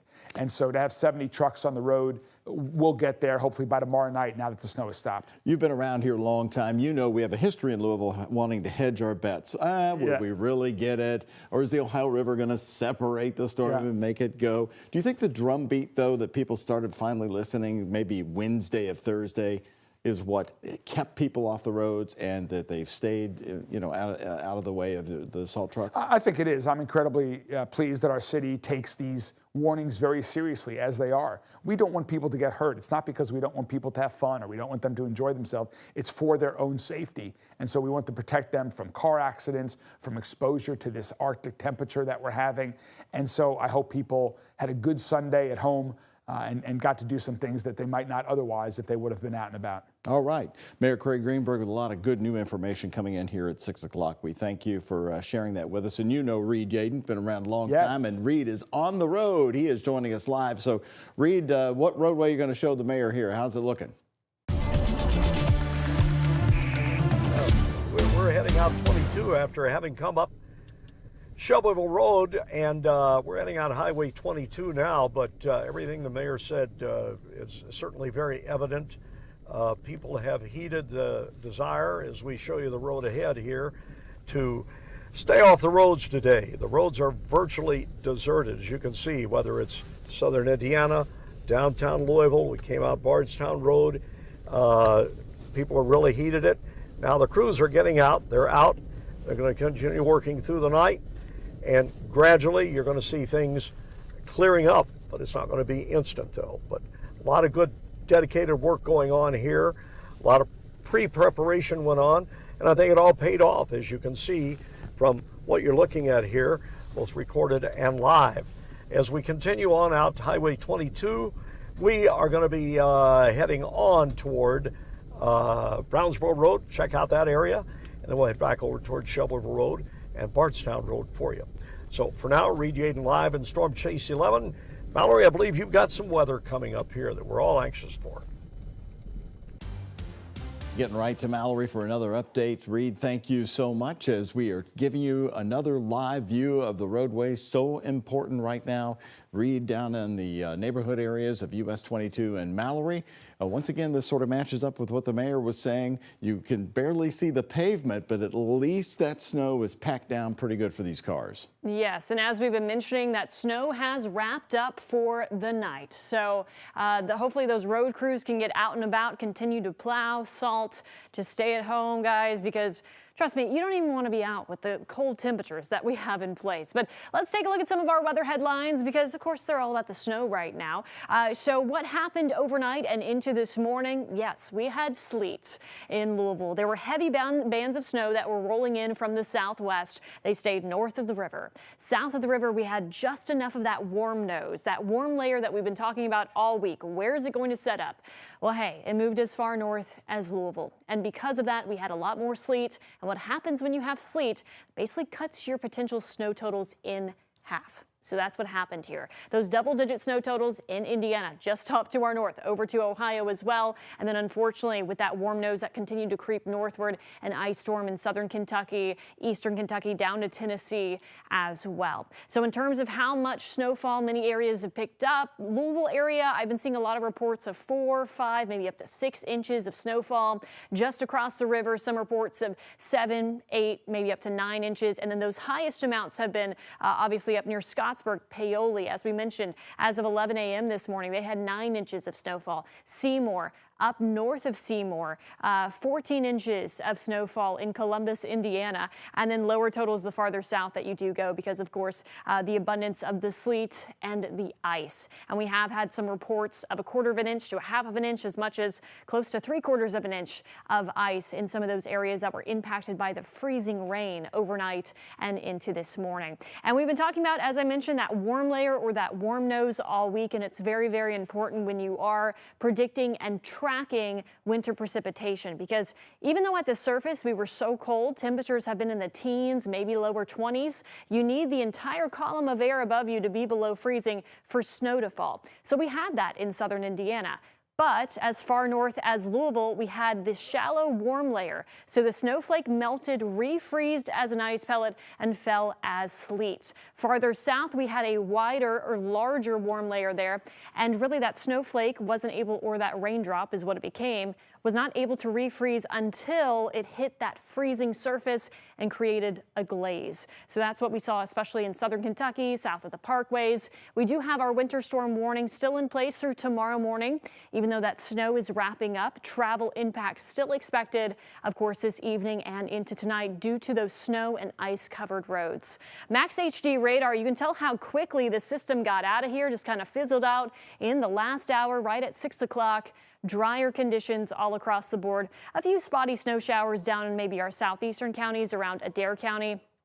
Otherwise, the attention now turns to the extreme cold. So we do have a cold weather advisory tonight through Monday evening. This is for wind chills as low as 10 below zero.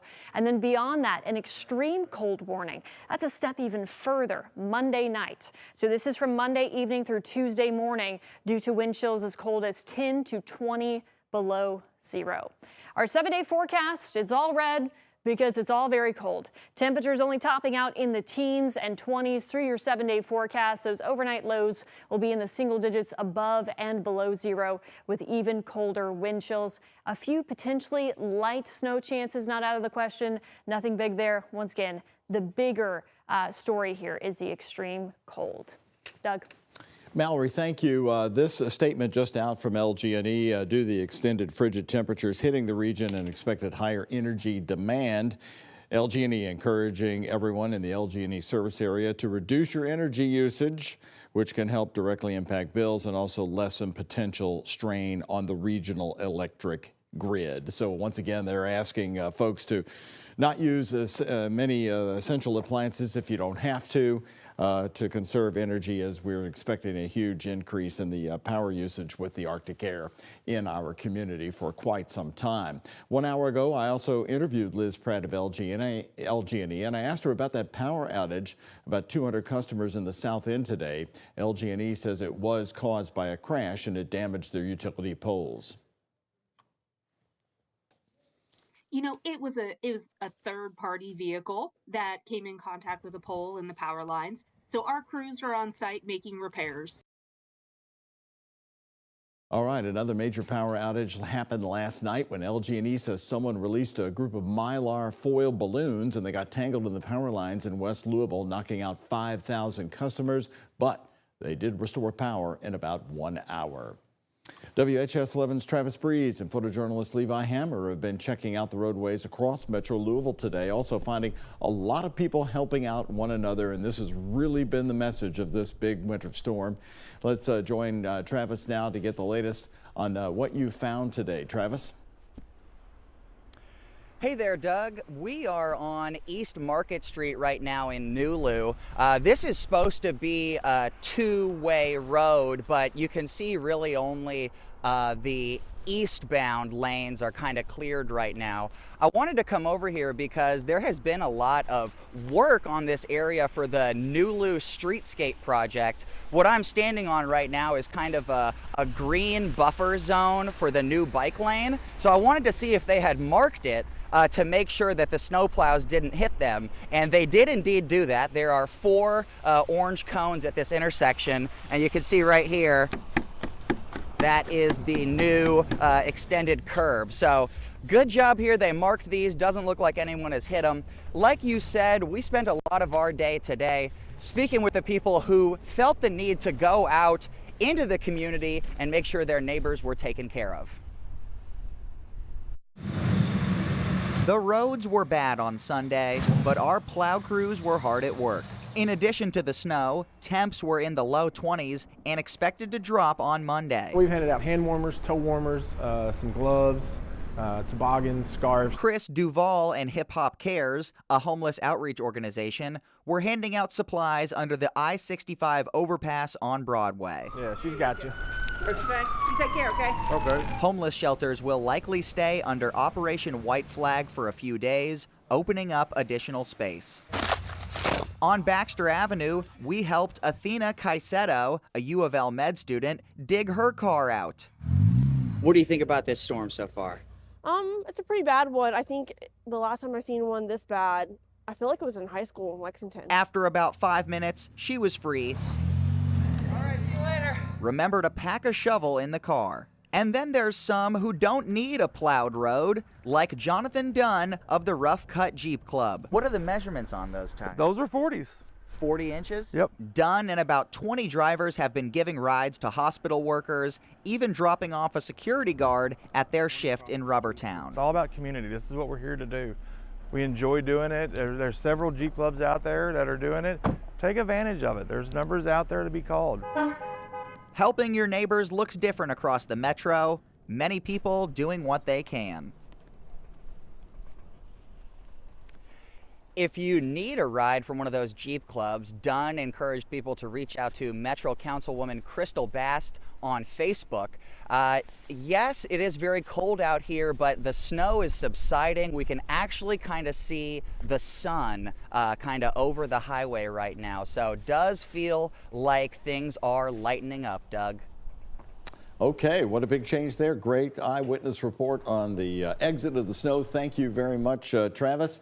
And, you know, I love the Jeep folks because they're always so into it and excited, and they get the job done. Well, WHS 11's extreme weather specialist John Gordon here is with me. And, John, first of all, for people who may be watching the first newscast of the day here at 6:20, what happened this morning? How did Louisville, the snow totals? I raced outside, was so excited to put the ruler into the snow, and it was 4 inches. It was a very humbling event because the warm air, we were 1.5 degrees too warm at about 3,000 to 4,000 feet. And because we were too warm, we got more sleet. Sleet is called the snow assassin, okay? And it cuts out your rates by 60%. There was a lot of liquid out there. When you melt down all the snow, you put some water in it, Doug, you melt it all down. There was like 1.10 inches of liquid in there, and a lot of it was sleet, and it just sucked the snow out of there. So if you're north of Louisville, you got a heck of a snowstorm. If you're up there listening in Paoli and Salem and up there towards Seymour, you got nailed. And in southern Kentucky, Doug, was the ice storm. Let's talk about that because our neighbors, our fellow Kentuckians are really struggling. The number of power outages is increasing across southern Kentucky. We're talking Bowling Green, Somerset, into Pulaski County. What's happening now, and how long are they under the gun there? Yeah, so folks, if you're down at the south of Greensburg and in Adair County and Columbia and further south, like Doug said, you have between a half and 3/4 of an inch of ice. That means power outages, infrastructure. It's not good to go out on the roads, okay? That's how people break bones. That's how people make poor choices. If you don't have power, use some good guidelines that are out there. Don't have a grill in your house, a generator in your house. Stay safe, make good decisions. How are you going to rate this winter storm? Did it go out with a whimper? For Louisville, it was a normal winter storm with a bunch of snow and sleet and then back to snow. If you're in southern Indiana, it's a big event. If you're down south, it is a crippling, epic ice storm. But it has different personality no matter where you are then. Yeah, absolutely. So the Arctic air, what do you want people to be most concerned about? Because we are talking, what, until next Sunday, it's still 29 degrees. We're cold all week. The one I'm really worried about is Monday night, tomorrow night. Tomorrow night, if we really clear out and the winds lighten up, we'll be at minimum of 5 below. But if southern Indiana, I think some places, 15 below. All right, WHS 11's extreme weather specialist John Gordon helping us out so much the last several days of the winter storm coverage. Well, the power outage in the south end has taken some time to restore because of the utility poles. Let's get the very latest on what happened there involving an apartment complex around Candlelight Lane and Glimmer Way. WHS 11's Ian Hardwick and Jessica Farley have been on the scene for a few hours tonight. What's the latest there, Ian? Do they have power yet? Doug, they do have power. They got it back just an hour and a half or so ago. We're talking about an apartment complex, but also some neighborhood streets with homes on them. Right behind me, you can see these aren't actually LG&E trucks anymore. This is just the Internet, Spectrum, and AT&T trying to get that back on. If you want to take a look earlier to a couple hours ago, that's when LG&E was out here in full force trying to get everything ready. Now, there were actually some homes a street over that had their power restored somewhere around noon. This went out around 10 in the morning. People from the top of this hill at those apartments you were talking about, they were going down for some fresh food to Walmart here just around the corner, walking down New Cut Road to get there. But we caught up with a woman who already had everything she needed. It's around like probably 9:50 this morning. Yeah, we just luckily wake up and make some coffee. So we were drinking coffee, and every time like we hear the noise. I was like, what's going on? And we realized that was actually that what's they call ice truck. He was like cleaning the road and he knocked down all the power.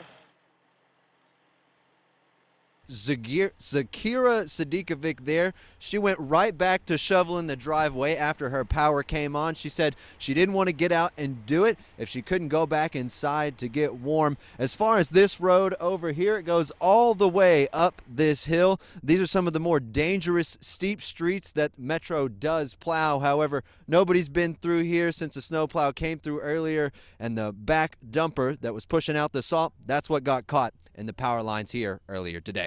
For now, I'm Ian Hardwitt, live for WHAS 11 News, on your side. Ian, thank you very much. Now we want to head to Hardin County, Elizabethtown. They experienced some icy weather. WHAS 11's Clarice Shaley and Connie Offit have been covering the story there for the past several days. Clarice, give us an update. You've had a couple of days now to really see the storm either fizzle out or cause some serious problems down there.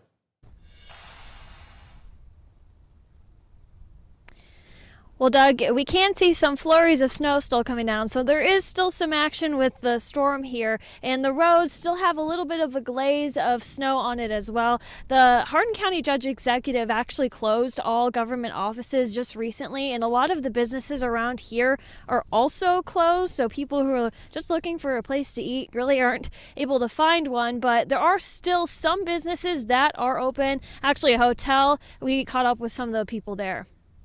We're supposed to be a little busy this weekend, but unfortunately the weather, we're not. Gary English is a manager at the Baymont Wyndham Hotel in Elizabethtown. Many people canceled their reservations this weekend.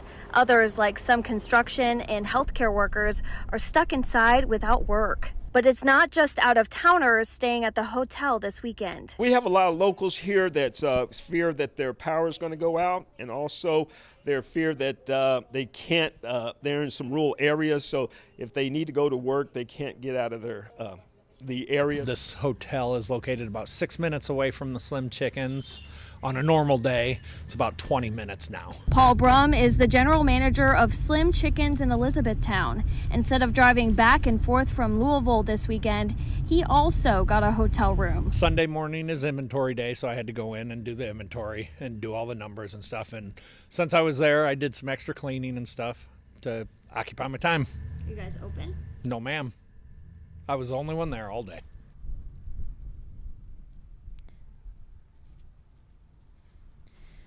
Doug, with these conditions that are going on too, and especially the temperatures, government officials are not hopeful for the road conditions to get much better, and they're continuing to work on those as we speak. Live in Elizabethtown, Clarice Shaley, WHAS 11 on your side. Clarice, thanks so much. As the snow is now leaving Metro Louisville, our news continues. WHAS 11 News at 6:30 coming your way next.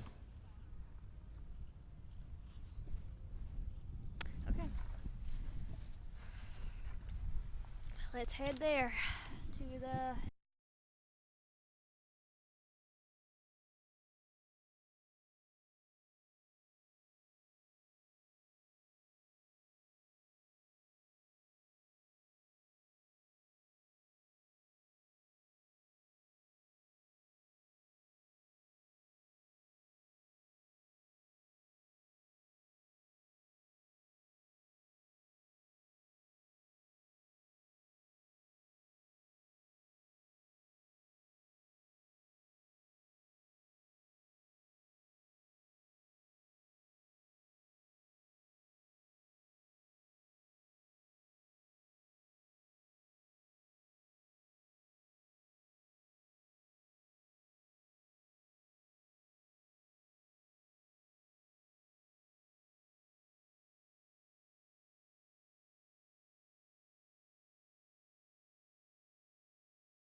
Live right now on WHAS 11 News at 6:30 as our continuous winter coverage continues for you here on WHAS 11 and streaming on WHAS 11 Plus. Dangerously cold air is now in Kentuckiana, going to be gripping our area for the rest of the week as the snow, though, is right now leaving Kentuckiana. The first time we've been able to say that in quite some time, it seems. And take a look at this really cool video we have from the Kentucky Transportation Cabinet just into the newsroom, all in a row. 8 snow trucks plowing on the Waterston Expressway today in tandem with each other, clearing every single lane of the Waterston Expressway. That's how to get it done. Hello again, everybody, and thank you very much for staying with us here at 6:30 as we have another 30 minutes of local coverage to bring you. The winter blast has hit Kentuckiana, leaving roads blanketed in snow. JCPS says it's going to be closed Monday and Tuesday with no online learning, traditional snow days. And Jefferson County Catholic schools are also closed on Monday. It started snowing again late this afternoon, and we can now say it's moving out. Chief Meteorologist Mallory Schnell has just updated the timing on the exit. Mallory? Yes, moving out this evening just as expected. So the timing was pretty much on target. It's where that heaviest snow set up that shifted just a county or two to the north, and that made all the difference. But taking a live look at some of our Trimark cameras here, 65 down near Lebanon Junction. You can see the path is clear there. The Lewis and Clark Bridge or the Easton Bridge here in Louisville. 65 at Hospital Curve, still a bit slick there.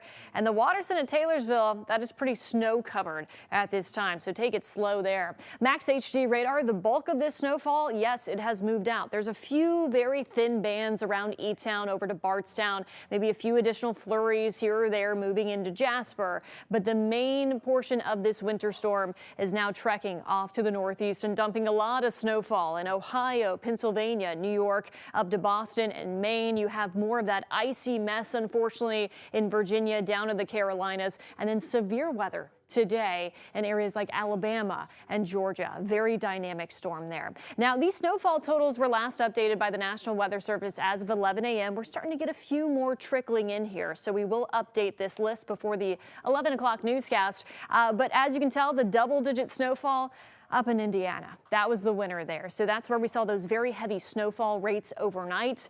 Here in Louisville, we had sleet overnight. That cut our potential snowfall in half here. And then we had those icy conditions down south, along and south of the parkways. The worst of it down in south central Kentucky, over into southeastern Kentucky as well. Some reports of a quarter to a half of an inch of ice, which can really weigh down the trees and power lines there. Things are quiet. We're actually seeing some breaks in the cloud cover here in Louisville, which means it's going to be a chilly night. We are in the teens right now, but expect cold conditions, single digits above and below zero. So because of that, we have a cold weather advisory in place tonight through Monday evening, and then an extreme cold warning Monday evening through Tuesday morning. We'll talk much more about just how cold these temperatures will get coming up in our 7-day forecast. Doug.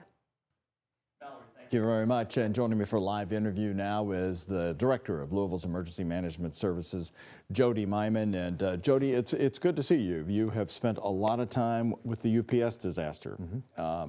And we haven't been able to get you into the studio. And now your folks and you are dealing with a winter storm that had really the whole city on guard. It must be quite taxing for the emergency services workers in our community. Yeah, I mean, it's one thing after another, but, you know, they come together and you shift modes and, you know, we're still at the crash site working, especially with the environmental cleanup. But, you know, you shift gears, you still have to have resources out there, and you go right into the planning process for this storm. Explain to me the emergency routes. We spent a lot of time telling people, move your cars. Metro Police said, hey, if you don't do it, we're going to tow your cars off. What's the main reason why those routes have to have the cars removed when they're probably the same emergency routes that are used on a daily basis? You know, one of the big things is just for the convenience of the folks that live there, because their car won't get plowed in. But, you know, those emergency routes are really important for the public safety agencies to get around on the main streets and, you know, all around the county and downtown Louisville, and mainly get down to the hospitals and get the places they need to go. City implemented a new snow removal plan and some tweaks to the process. Even the mayor described different kinds of blades that have been attached. with a really unique detail. How's the plan working? You've watched a lot of snowstorms in Louisville. How would you compare this to years past? You know, just over the last couple snowstorms that we've had, you know, this one included in that. I mean, it's, you know, it seems like things are getting done a lot faster and the roads are getting clear. I mean, this, you know, this one was leading up. I mean, you were around in '94, and there's not a whole lot of us that were around that were working then, and it sounded like it could have ended up like that, and luckily it wasn't. It had all the characteristics, especially with the cold weather coming in, but we didn't have any snow plows back then, it seems. Right, exactly, and there's a lot of technology and a lot of equipment that's changed. Now, you're in emergency services, and of course, a prolonged stretch of Arctic air can be dangerous for this community. Not only the fact that we saw in '94 a lot of water mains break. Haven't had that yet. What's your message to people about the cold air coming up? You know, if you've got to get out, a lot of people are going to be shoveling their driveways. You know, there's actually, just driving over here, there's a lot of people just out walking the streets. If you have to be out, dress warm, but pay attention to yourself, pay attention to signs and symptoms of, you know, if you get exhausted, if you get tingling in your arms, if you get drowsy. I mean, there's heart issues, you know, from overexertion. There's hypothermia that you got to worry about. So make sure you know the signs and symptoms. And if you feel different, make sure you take the appropriate measures to keep yourself safe. All right, Jody Myman, always good to see you. Thank you very much, and for everything you all are doing. Now, after hours without power, the lights and heat are back on for people living in an apartment complex in Fairdale. And we are showing you live pictures and an update here. This is video recorded from the scene just a little while ago.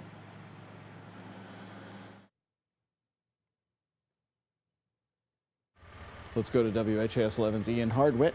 He is live to pick up the story from there as nightfall comes in. What about the people who were out with their apartments? Ian, how are they doing tonight? Doug, they're doing a lot better now that the power is back on. We went over to those apartments. It's the overlook at St. Thomas. People had milk outside on their balconies over there. They even had some power cables running out from the cigarette lighters in their car into the house to fire up some space heaters up there. And it's not just that apartment complex at the top of the hill, Doug. It's all these homes that were on this street right here that were also without power. You can see where the internet companies are working now. This is where the problem happened. It was because a snow plow came through and that lifter in the back that dumps out the salt, that got caught up in the power lines. If you want to take a look at some video we shot earlier, it does show LG&E out here in full force. They were able to get the power on for some of the homes streets over. Those were heavy, warm homes today, but after they got power back on at noon, it took just a little while for them to restore it over here. It came back on around 5 o'clock today. We caught up with one of the residents up at that overlook apartment earlier. If you want to choose like a luxury life or something way up in the mountains like this is what you have to deal with. And it's beautiful. Most of the time you see deers and things like that, but if we're hungry, we need one of them food. We need a couple of food trucks to come up here, you know what I mean?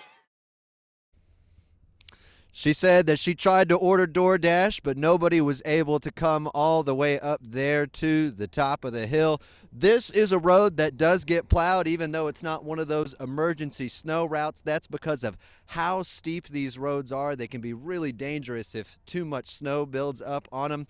However, no snow plows have been through here, so what has everybody been doing? They've been walking down the road out to the sidewalk here, down to the Walmart. We saw somebody come by with some donuts, some nice winter eating, just a few minutes ago.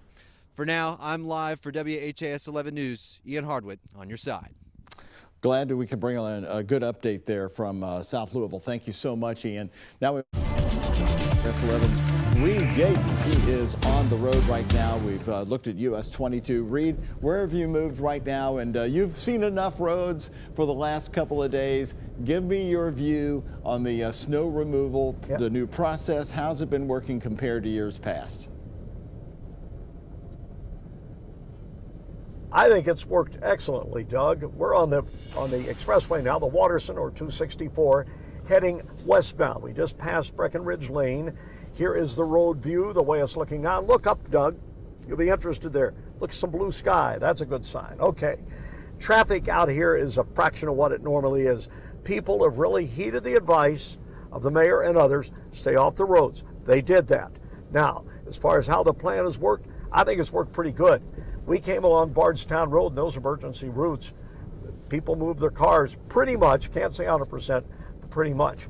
As we check around the area, you actually see some clear pavement here on the Watterson, but by and large, roads are snow covered. Where there's traffic, it's been packed down some. Where there's not traffic, it's going to be piled up a little more. If you don't absolutely have to get out, don't get out, and you're going to be better off for it. You know, let these people get out here, get the job done, and get things going again. Reed Yaden live on the Watterson Expressway. Now back to you, Doug. Look at that sky. That means bye-bye snow, but here comes those falling temperatures. Thanks so much, Reed, for that live view. Again, first time we've seen pavement in all of this. Coming up next, more of our team coverage from our crews out right now. A Southern Indiana family enjoying their time together in the snow as it continues here to fall for the last few minutes when we come right back.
We have reporters all throughout Louisville and southern Indiana. They've been tracking the snowfall for the past 2 days. WHS 11's Alex Dieter and photojournalist Aspen Hester are in Clark County, Indiana.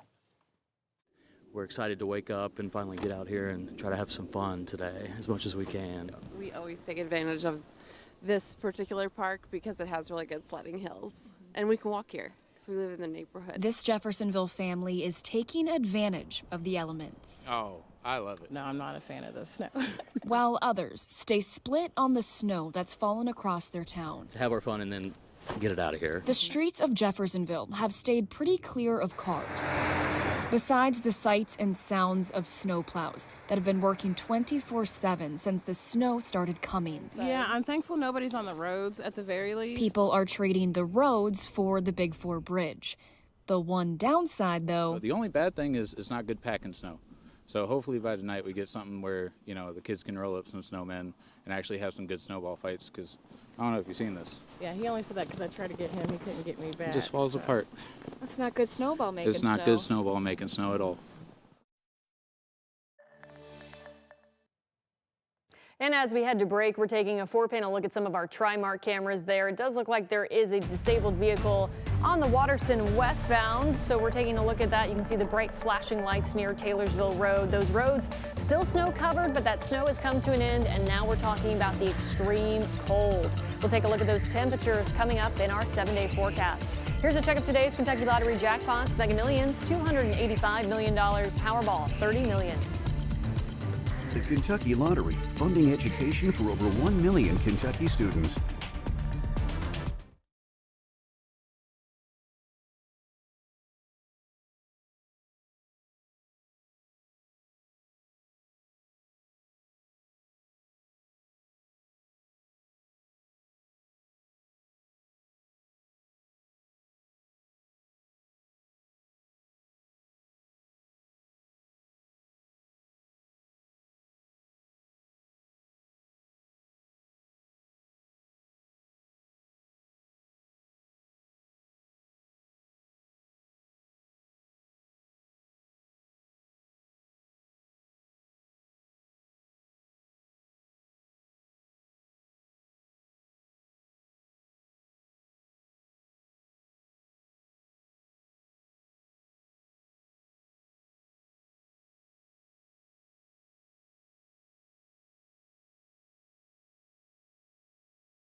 Right now, we want to touch on the very dire situation in Nashville, Tennessee. Of course, just to our south, you see people there on Broadway.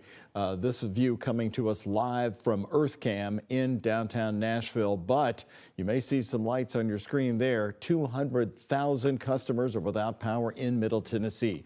Nashville hit so hard in the areas surrounded by the ice storm and now Arctic air sweeping into the Tennessee city. The Nashville mayor has declared a state of emergency, and they are using police and fire departments in Nashville as warming shelters.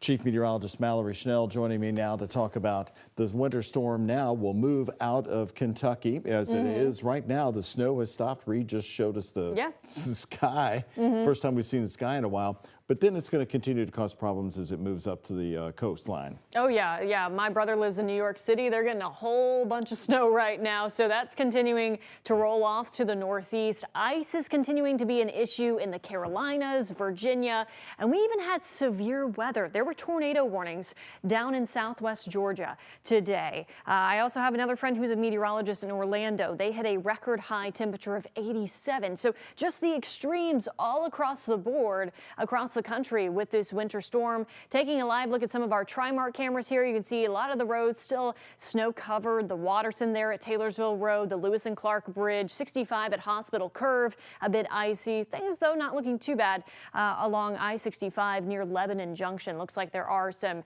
cleared roads or at least paths down in that direction. A live look from our First Savings Bank U of L health camera from over in Jeffersonville. We are starting to see some of those clouds break apart, but our weather headlines in terms of where the snow or in terms of where really the wintry precipitation set up overnight and into this morning, we had sleet in Louisville. That was the issue. So that cut our potential snowfall totals in half. That was due to that warm layer, that warm nose that you've been hearing us talk about all week. We were wondering just how far north it would go. It went as far north as Louisville, pretty much stopped right around the Ohio River. That's why our heaviest snowfall axis set up in Indiana. That's where all those double-digit totals are.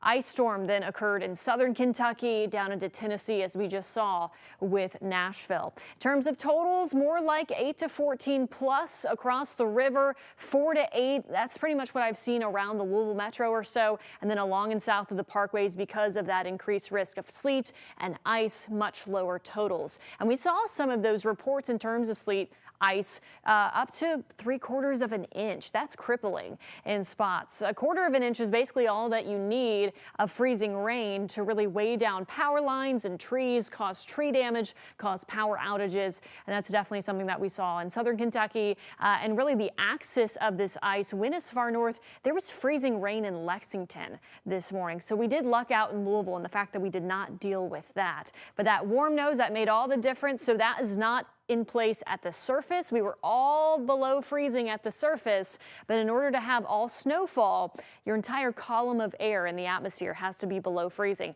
That was the case in southern Indiana, but not the case here in Louisville. We had this warm layer of air, so the snowflake, it melted, refreezed as an ice pellet, fell to the ground as sleet, and then where we saw freezing rain, it stayed as rain until it reached the surface. It created that glaze on the surface, and that is why freezing rain is oh so dangerous. Max HD radar, snow pretty much out of here. There's a few light, spotty, lingering snow showers here or there, but for the most part, that precip is out of here. It's off to our east and northeast, and now we're dealing with the bitterly cold temperatures. Cold weather advisory tonight through Monday evening for wind chills as low as 10 below zero.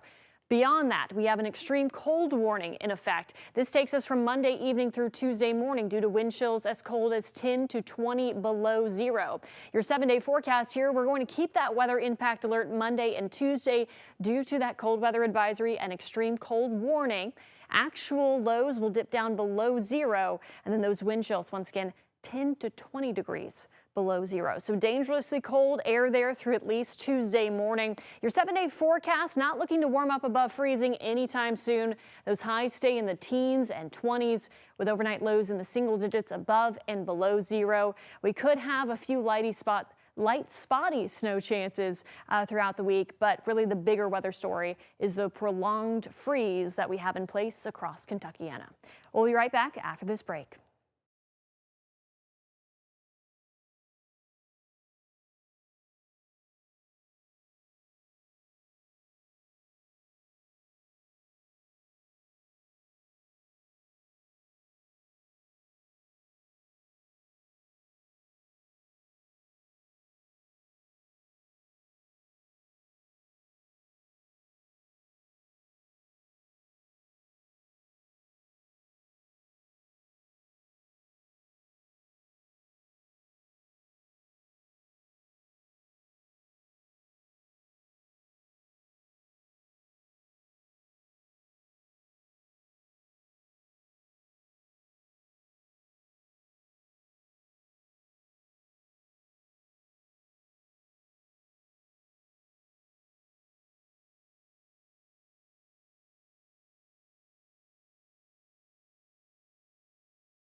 Make sure to scan the QR code. We've made it so easy for you to download the free WHAS 11 Plus app. It's on your screen, and you can stay up to date, the latest with us, and stay in touch with WHAS 11 News and watch our newscast live if you happen to lose power. So thankful that power outages weren't a massive story for the Louisville area. In fact, the whole LG&E service area handling things pretty well, Mallory. Yeah, so I mean, we didn't get the amount of snow that maybe we wanted here, but we did thankfully, not. For a snow lover, Mr. Prophet did not get his the foot of winter snow. storm a bust. Go take a little bit of a road trip up north, just a couple counties. That's all you have to do. I'll be driving home at 11:35 once again after many years in the dark and in the snow. Yeah, so bitter cold temperatures. Obviously, that's the big story from here on out. Make sure everybody stays warm and stays safe because it will be dangerous for the next couple of days. That's right. Our team bringing you brand new reports on the night team. See you at 11.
Good evening, everybody, and thanks for continuing to stick with us on WHAS 11 Plus as we do stream continuous coverage here on this Sunday evening. We're starting off with some of our TriMark cameras across the Kentuckiana viewing area, 65 at Lebanon Junction. We also had 65 there at Hospital Curve. I'm Chief Meteorologist Mallory Schnell, continuing to bring you this coverage through this wintry weather kind of weekend. Snow is wrapping up, or it has wrapped up across Kentuckiana at this point, and now we're just dealing with the cleanup. And this evening we are joined by Morgan Woodrum with the Kentucky Transportation Cabinet here. Hey, Morgan. How have things been going this weekend? Do we have Morgan? Hi there, how are you? Sorry. No worries. Thanks for joining me this evening. I know it's been a long week and a long weekend. It has. Thanks so much for having me. Of course. So how would you say that the roads and interstates across the Louisville area look tonight? Yeah, so right now roads across the entire district are passable, but you're probably not going to see bare pavement in most places. Crews are out and continuing to plow and treat, but it is a big possibility that you will come across snow-covered roads and possibly encounter slick conditions, especially on interstate ramps and those bridges. Mm-hmm. So are there any particular trouble spots that people need to be aware of? Do you have any advice for those who might want to get out tomorrow morning? Is there a certain time that you would expect those road conditions to be a little bit better? Yeah, so right now we expect conditions to improve in stages. First, whenever the snowfall tapers off, which we are hopeful that it has for now, and then again whenever the temperatures rise enough to prevent that refreezing. However, tonight's Arctic air makes that second part a little bit tougher, so the improvement won't be immediate, so we are urging people to stay home if they can. Our focus right now is keeping roads passable throughout the event, especially on the interstates, but as long as snow is on the ground and the temperatures stay this cold, our crews are going to be out plowing and treating repeatedly and around the clock. Mm-hmm. And do you know how many crews we've had out on the roads? Yeah, so we have 150 state and contract trucks available at all times throughout our district. 50 of those are dedicated solely to Jefferson County, and our crews are continuing to work on rotating 12-hour shifts.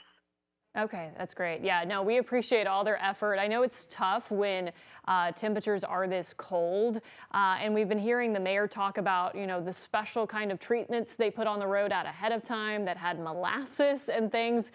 So how do crews respond to that extreme cold? Is there a different way that they treat? Do they pass over those roads multiple times?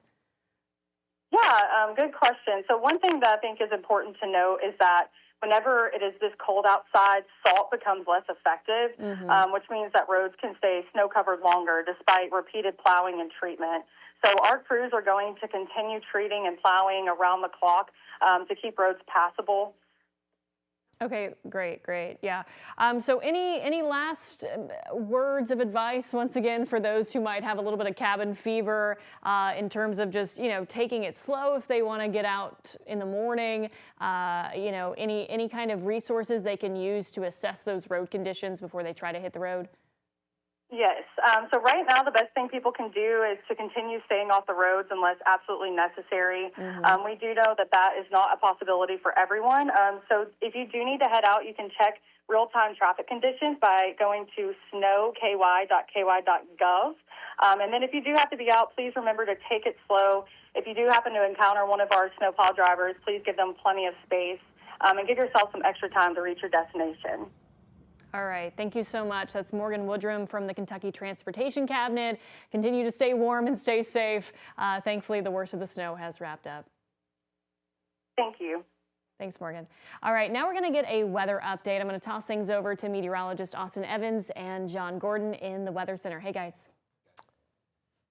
Mallory, thank you so much. And we are approaching the end of all of this mess here. The end of the Tom Clancy novel. It's a long novel at that. And we want to give a weather update and just let you know that the snow has pretty much come to an end across Kentuckiana. Obviously, like Morgan just said and Mallory, roads are passable. Technically speaking, still not exactly recommended that you travel on those roadways, and we actually have been seeing, at least very briefly, someone a stalled vehicle perhaps on I-64 at Blankenbaker. But we got some science to discuss about this storm, and John Gordon has some stuff pulled up on the ROI computer that we can take right now. But this has been a dynamic storm, it changed a lot. Doug said that its personality changed quite a bit, so let's talk about it. Yeah, it's a crazy storm, folks. So let's take a look at this. The green is the colder cloud tops.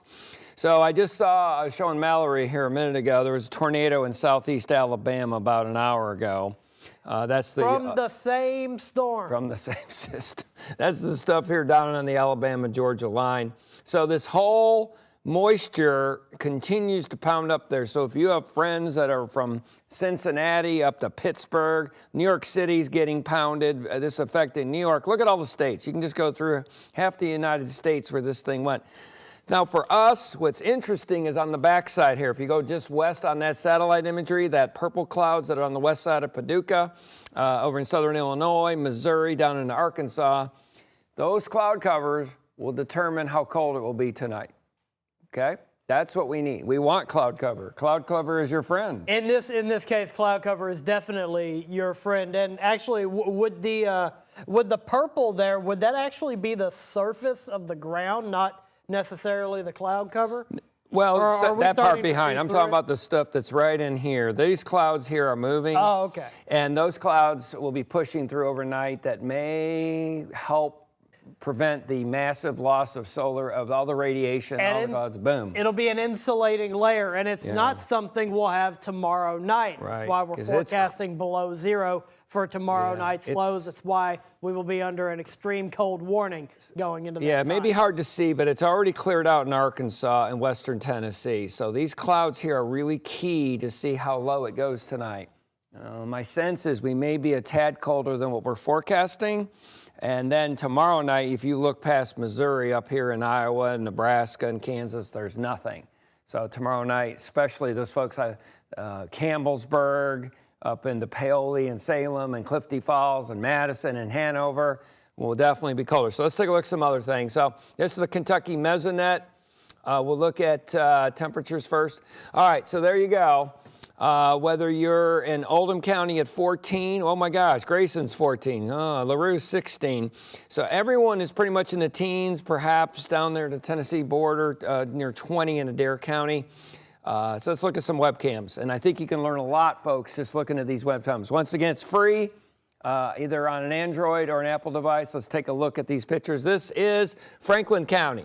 We got a bunch of snow on the ground, maybe 4 to 6 inches. So then we go down. I want to show the ones down in the M's. Here's Mercer. What do we see there, Austin?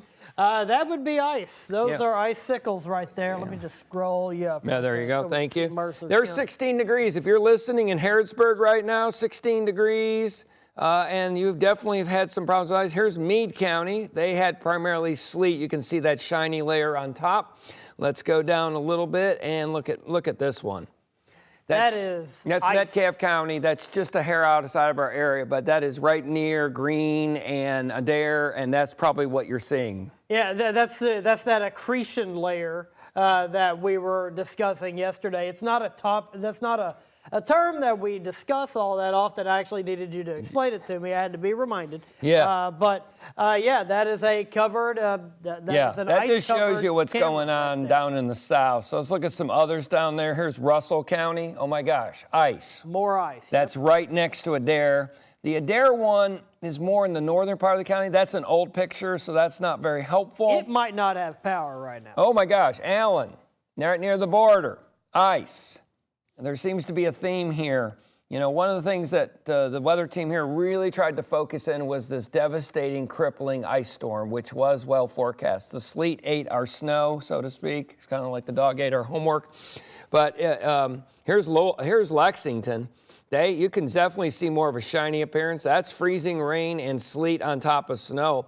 I mean, the computer models were forecasting a foot of snow in Lexington, and I don't know what they got, 3 inches maybe? Well, they ended up with a lot of sleet as well. And we're going to discuss, I guarantee you, we're going to be discussing all of this coming up on the next episode of Whether or Not. It's our streaming show that we love to talk about the weather on. And I'm sure we'll go into the dynamics and the science behind what sleet did to our snow totals. Right. And you called it the assassin earlier. Yeah, the snow assassin.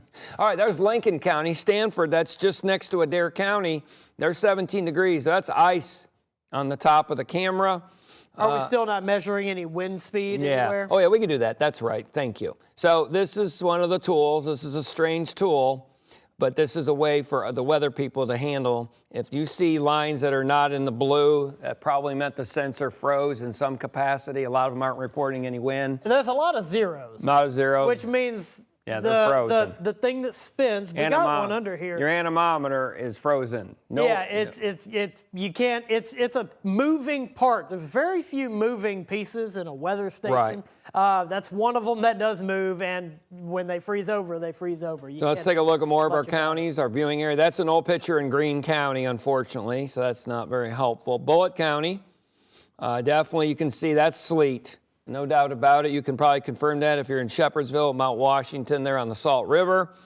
Casey, let's take a look at Casey. What do we got? Oh. A frozen over camera. That is just a That's what I'm talking about here. One of my friends down in Lake Cumberland, they got almost 3/4 of an inch of ice. Nashville pictures are bleak. The Nashville, we were discussing earlier, over 200,000 people without power in the Middle Tennessee area. A devastating ice storm for Middle Tennessee and up into southern Kentucky. Yeah, this is the Waddy one in Shelby County. For those 15 degrees, your dew point's 10. You definitely see they ended as snow. You don't see that sleet appearance on more. Now there's actually 3 sites in Shelby County. Same thing there. You can see a little bit of snow on top of that big sleet thing. There's the third one. That's the west side of Shelby County, more near Simpsonville. And there's definitely, they ended as snow in that area. The one I really was trying to get to is Carroll, and I just can't get a reference point there, but they certainly had a lot of snow compared to anyone else. That's just outside our area next to Henry County. Yeah, that's the northern Kentucky. That's where, it's button up against where we got the highest snow totals, which were in southern Indiana. Yeah. But northern Kentucky gets up close to Cincinnati, getting close to the Cincinnati area, where snow totals were still higher there as well. Earlier today, we showed snow totals in Anchorage, Kentucky, which is in eastern Jefferson County. That got up to 6.2 inches. It's probably higher at this point when we compile those numbers for the 11 o'clock show. This is the snow map from the Weather Service. This ended this morning at 7 a.m., from 7 to 7, basically. So there's your big swath up here. There's an additional 1 to 3 inches in that area. So if you're in orange. Look at how isolated that area is, too. Yeah, we just don't have enough reports in there. My guess is it probably goes just north of Cincinnati. That line is pretty continuous. That 12, I've heard reports up to 15 on the east side of Seymour, unconfirmed. Ben Pine had told me they had got a lot of snow back up in that area in the second batch. I got a report from my buddy August in Lanesville, and they said they got 3-inch bursts there late. That second batch came through early this afternoon. Anywhere, if you're in southern Indiana, tomorrow night, that's Monday night, and possibly tonight if the clouds clear out, you will see below zero and probably double digits below zero, like in the -10 to -20 range, especially tomorrow night. And that's why the extreme cold warning has been issued. I'm going to pull up our 7-day forecast on Max 1 so everyone can take a look at it. And you'll notice that we have pulled back on the weather impact alert. I've pulled it up on Max 1 again. So we've pulled back on that weather impact alert. We're going to sit back and reevaluate Friday probably. But for now, weather impact alert will end on after Tuesday when we start to see temperatures a little bit above zero at night. And you can see the light at the end of the tunnel, high of 29 on Sunday. That's 7 days away. The temperatures tend to stay pretty rock solid when forecasting. So that's 10 days away. That is a temperature that is getting close to that freezing level. So hopefully that remains. So we're going to go ahead and take a break here. We're going to put it back on the looping radar, and so there's some other information there. I've been meteorologist Austin Evans with meteorologist John Gordon. We will see you in just a little bit.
Good Sunday evening. This is Chief Meteorologist Mallory Schnell here. Thanks for continuing to watch our continuous coverage here on WHAS 11 Plus. I hope everybody's staying warm and staying safe after the winter storm this weekend. We're going to take a look at our power outage map here. And thankfully here in Louisville, we had snow, we had sleet, but we didn't have a lot of that dreaded ice. So you're taking a look at that from LG&E here, and really the power outages that we're more concerned about are on the southern side of the state. Southern Kentucky, southeastern Kentucky as well, and of course that really falls in line with where we had the greatest amounts of ice overnight and into this morning. So the reason we got more sleet here in Louisville was due to that warm layer moving in from the south, pushed all that snow, the heaviest snow, off to our north, but then created some freezing rain and icy conditions down, especially south of the parkways into eastern Kentucky as well. So this evening, I'm joined by Liz Pratt with LG&E. And Liz, thanks for joining us this weekend. Hope you're staying warm and staying safe as well. How are things looking this evening? We just saw the outage map there, still having, of course, some issues down south. Yeah, thank you. So our systems are performing well. We have our crews who are out, as you mentioned, supporting our customers. We do have a few customers who are still without power. But since yesterday morning around 9 a.m., we had over that course of time about 9,000 LG&E customers affected by the storm. But our crews have been out, and with our automated technologies from behind the scenes, from our control rooms, we certainly work to reroute power where we can and get power restored for our customers safely and as quickly as possible. And we heard earlier today of the power outage in that apartment complex. I think it was due to an accident here in Louisville. Has power been restored there? Yes, power has been restored in that area. Yes, Okay. currently, as you mentioned, power outages currently on our system are really in our sister utility, Kentucky Utilities area in central and south central Kentucky. Okay, so that's great to hear. So how many customers, where are we at right now in Louisville in terms of outages? At last check before joining you, we did not have customers without power. That's fantastic. That is great to hear. So yeah, as I was mentioning, from the meteorologist standpoint, we did get very lucky in terms of not having that freezing rain this far north, which obviously is the greatest weather impact when you do have power outages. But I do also want to talk a little bit about, we got this press release not too long ago this evening urging customers to take steps to conserve energy. So can you talk a little bit more about that and what tips you're offering customers to help conserve energy in this very cold, really pattern of Arctic air that we have this week? Yes, as this storm moved through, it brought in frigid temperatures. And as we're looking ahead to the forecast, as you said, those temperatures will remain very, very cold. So with that, we do encourage customers to take steps to conserve energy. So that both, taking small steps. So turning off unnecessarily lights and appliances you're not using, adjusting your thermostat to the lowest comfortable setting. Even just 1 degree can make a difference. And why that's helpful is as we look ahead to the coming week, we do anticipate our heating systems are working overtime to help keep cold out, and also customers are hunkering down at home. And so we do anticipate we'll see a rise in customers' overall energy demand. So by customers helping take some steps to conserve energy, which also directly impact bills, it also helps lessen the potential strain on the grid in the coming days. And is there a certain temperature threshold when you all start to get concerned about, really putting strain on the grid? Is it when we drop below freezing for a long period of time, or drop below zero as we're going to potentially this week? Is there a certain threshold that you all look at, or just in general when we have prolonged cold? Yeah, that's a great question. So typically the 2 times of year are the hottest parts of the summer and the coldest parts of the winter. So when we see prolonged temperatures in the extreme, whether it's very, very hot or these frigid temperatures that last for several days, that's where we look at customers' energy usage tends to be highest. Yeah, and I'm looking over some of these tips here because I am somebody who likes to keep my house a little bit warmer compared to my husband, but I also don't like the big bill, right? So definitely looking at these to conserve some energy. But something that I didn't think about is this last tip that says use a microwave oven or a slow cooker to prepare cold meals because microwaves use a lot less energy and, of course, cook food a lot quicker as well. So that's something I wouldn't have thought of. Well, great. Yes, and we want to just offer tips to our customers, both to help conserve energy, but as you said, that also can have a direct impact on your bill. Mm-hmm. All right, Liz. Well, thanks again for joining us today. I really do appreciate it. Great to hear that we don't have customers without power, especially on this cold, cold night. So have a great rest of your evening. Stay warm and stay safe out there. And now I'm going to toss things over to meteorologist Austin Evans for the latest look at our forecast. Austin. Mallory, it's been a long set of hours here in Kentuckiana, but actually take a look at this. I wasn't expecting to see this. So this is I-65 at Lebanon Junction. We're starting to see blacktop on the roadways, and I did notice at Hospital Curve starting to see that as well on I-65. So that's a good thing. It's a good sign.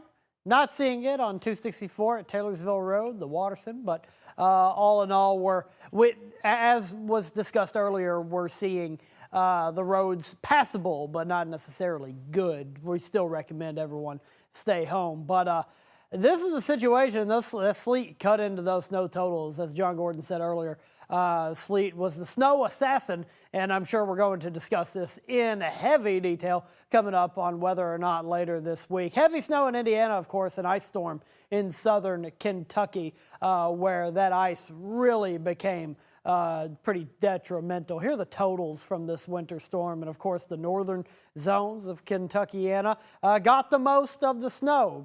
That sleet got in the way all the way up to the Ohio River, and then south of that, that's where the ice became a problem, a big problem, and it cut into snow totals a whole lot. So here's the ice accumulations, and we got a little bit here in Louisville in Jefferson County, but not a whole lot. It was a light glaze. If it was a glaze at all, it was mostly sleet. And then the farther south you go, the worse things got. And let me tell you, down in Middle Tennessee near Nashville, things are rather dire right now. Earlier reported over 200,000 people in Middle Tennessee without power. And unfortunately, I have heard that there were fatalities in Shreveport. So I'll keep my former community and my thoughts going forward. But this is the winter precip breakdown. We obviously know what rain is. That's when the entire column is above freezing. We get freezing rain when the surface is cold, very cold, but there's a warm layer in the atmosphere, that warm nosing. And this is the ugly stuff. This is what causes those power outages. This is what causes those trees to break. That's what causes that rain to freeze upon contact. Sleet, which is what we got here in the metro, we got that warm area. It's a bit higher off the ground, but then a cold air sets in before you get to the surface, so that liquid water refreezes into sort of hail, but not really. It's much smaller than that. Of course, the entire column makes snow, and that is what happened in most of southern Indiana. Here is a live look at Max HD radar. All of the snow has moved out. Might see a couple of flakes here and there, but nothing major. It really fizzled. It didn't necessarily move out. It really fizzled over Kentuckiana. And now we're talking the cold. A cold weather advisory tonight through tomorrow evening, with wind chills expected to drop below zero by a lot, possibly up to 10 below zero. That is for all counties. And then after that, Monday evening into Tuesday morning, wind chills possibly getting to 20 below, and we're looking at measured temperatures getting well below zero as well during this time frame. So dangerously cold conditions, and you're going to want to continue to take care of yourself, take care of your property, take care of your people during this time because we're not going to warm up for a good while. Here's that 7-day forecast, and tomorrow and Tuesday, obviously along with today, weather impact alert days, and we have the weather impact alert through Tuesday because of just how cold it's going to get Tuesday night. Now, Wednesday, Thursday, looking a little better, not by much, and we're going to have to keep an eye on Friday for the same thing as tomorrow and Tuesday due to how cold it's going to be. But we have the light at the end of the tunnel. Sunday, high of 29. I know that doesn't sound very warm, but compared to what we have now, it is a lot warmer than what we're currently sitting in. So that is good, and it looks like we have a low in the double digits as well come Sunday. And we could see a stray snowflake come Wednesday, but it's a minor threat there. So that is your 7-day forecast, and that is your weather update. And we're tossing to what? I do apologize. We're gonna toss it back to our radar loop, and we will see you in just a little bit. Of course, please stick with us for the 11 o'clock show, the night team, Sunday evening edition. We're gonna go over all the nitty-gritty details that we know.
Good Sunday evening, everybody. I want to thank you all again for joining us for this live stream. I don't think your mic's on, unfortunately. All right, so we want to thank you everyone for joining us for this live stream on WHS 11 Plus. It's been a long one, and now I think Mallory's mic is hot, so she can do the talking. But it's been a long weekend, right? Yeah. You deserve some grace. Yes, but Yeah, so here's the deal. The precipitation is over. It's over. Okay, the cold has not. This was a big event. We had an ice storm in our southeast. We had snowstorm in our northeast. We were in the middle. We had a giant sleet wedge. So it's over, and I appreciate you listening to us. We've tried to give you the best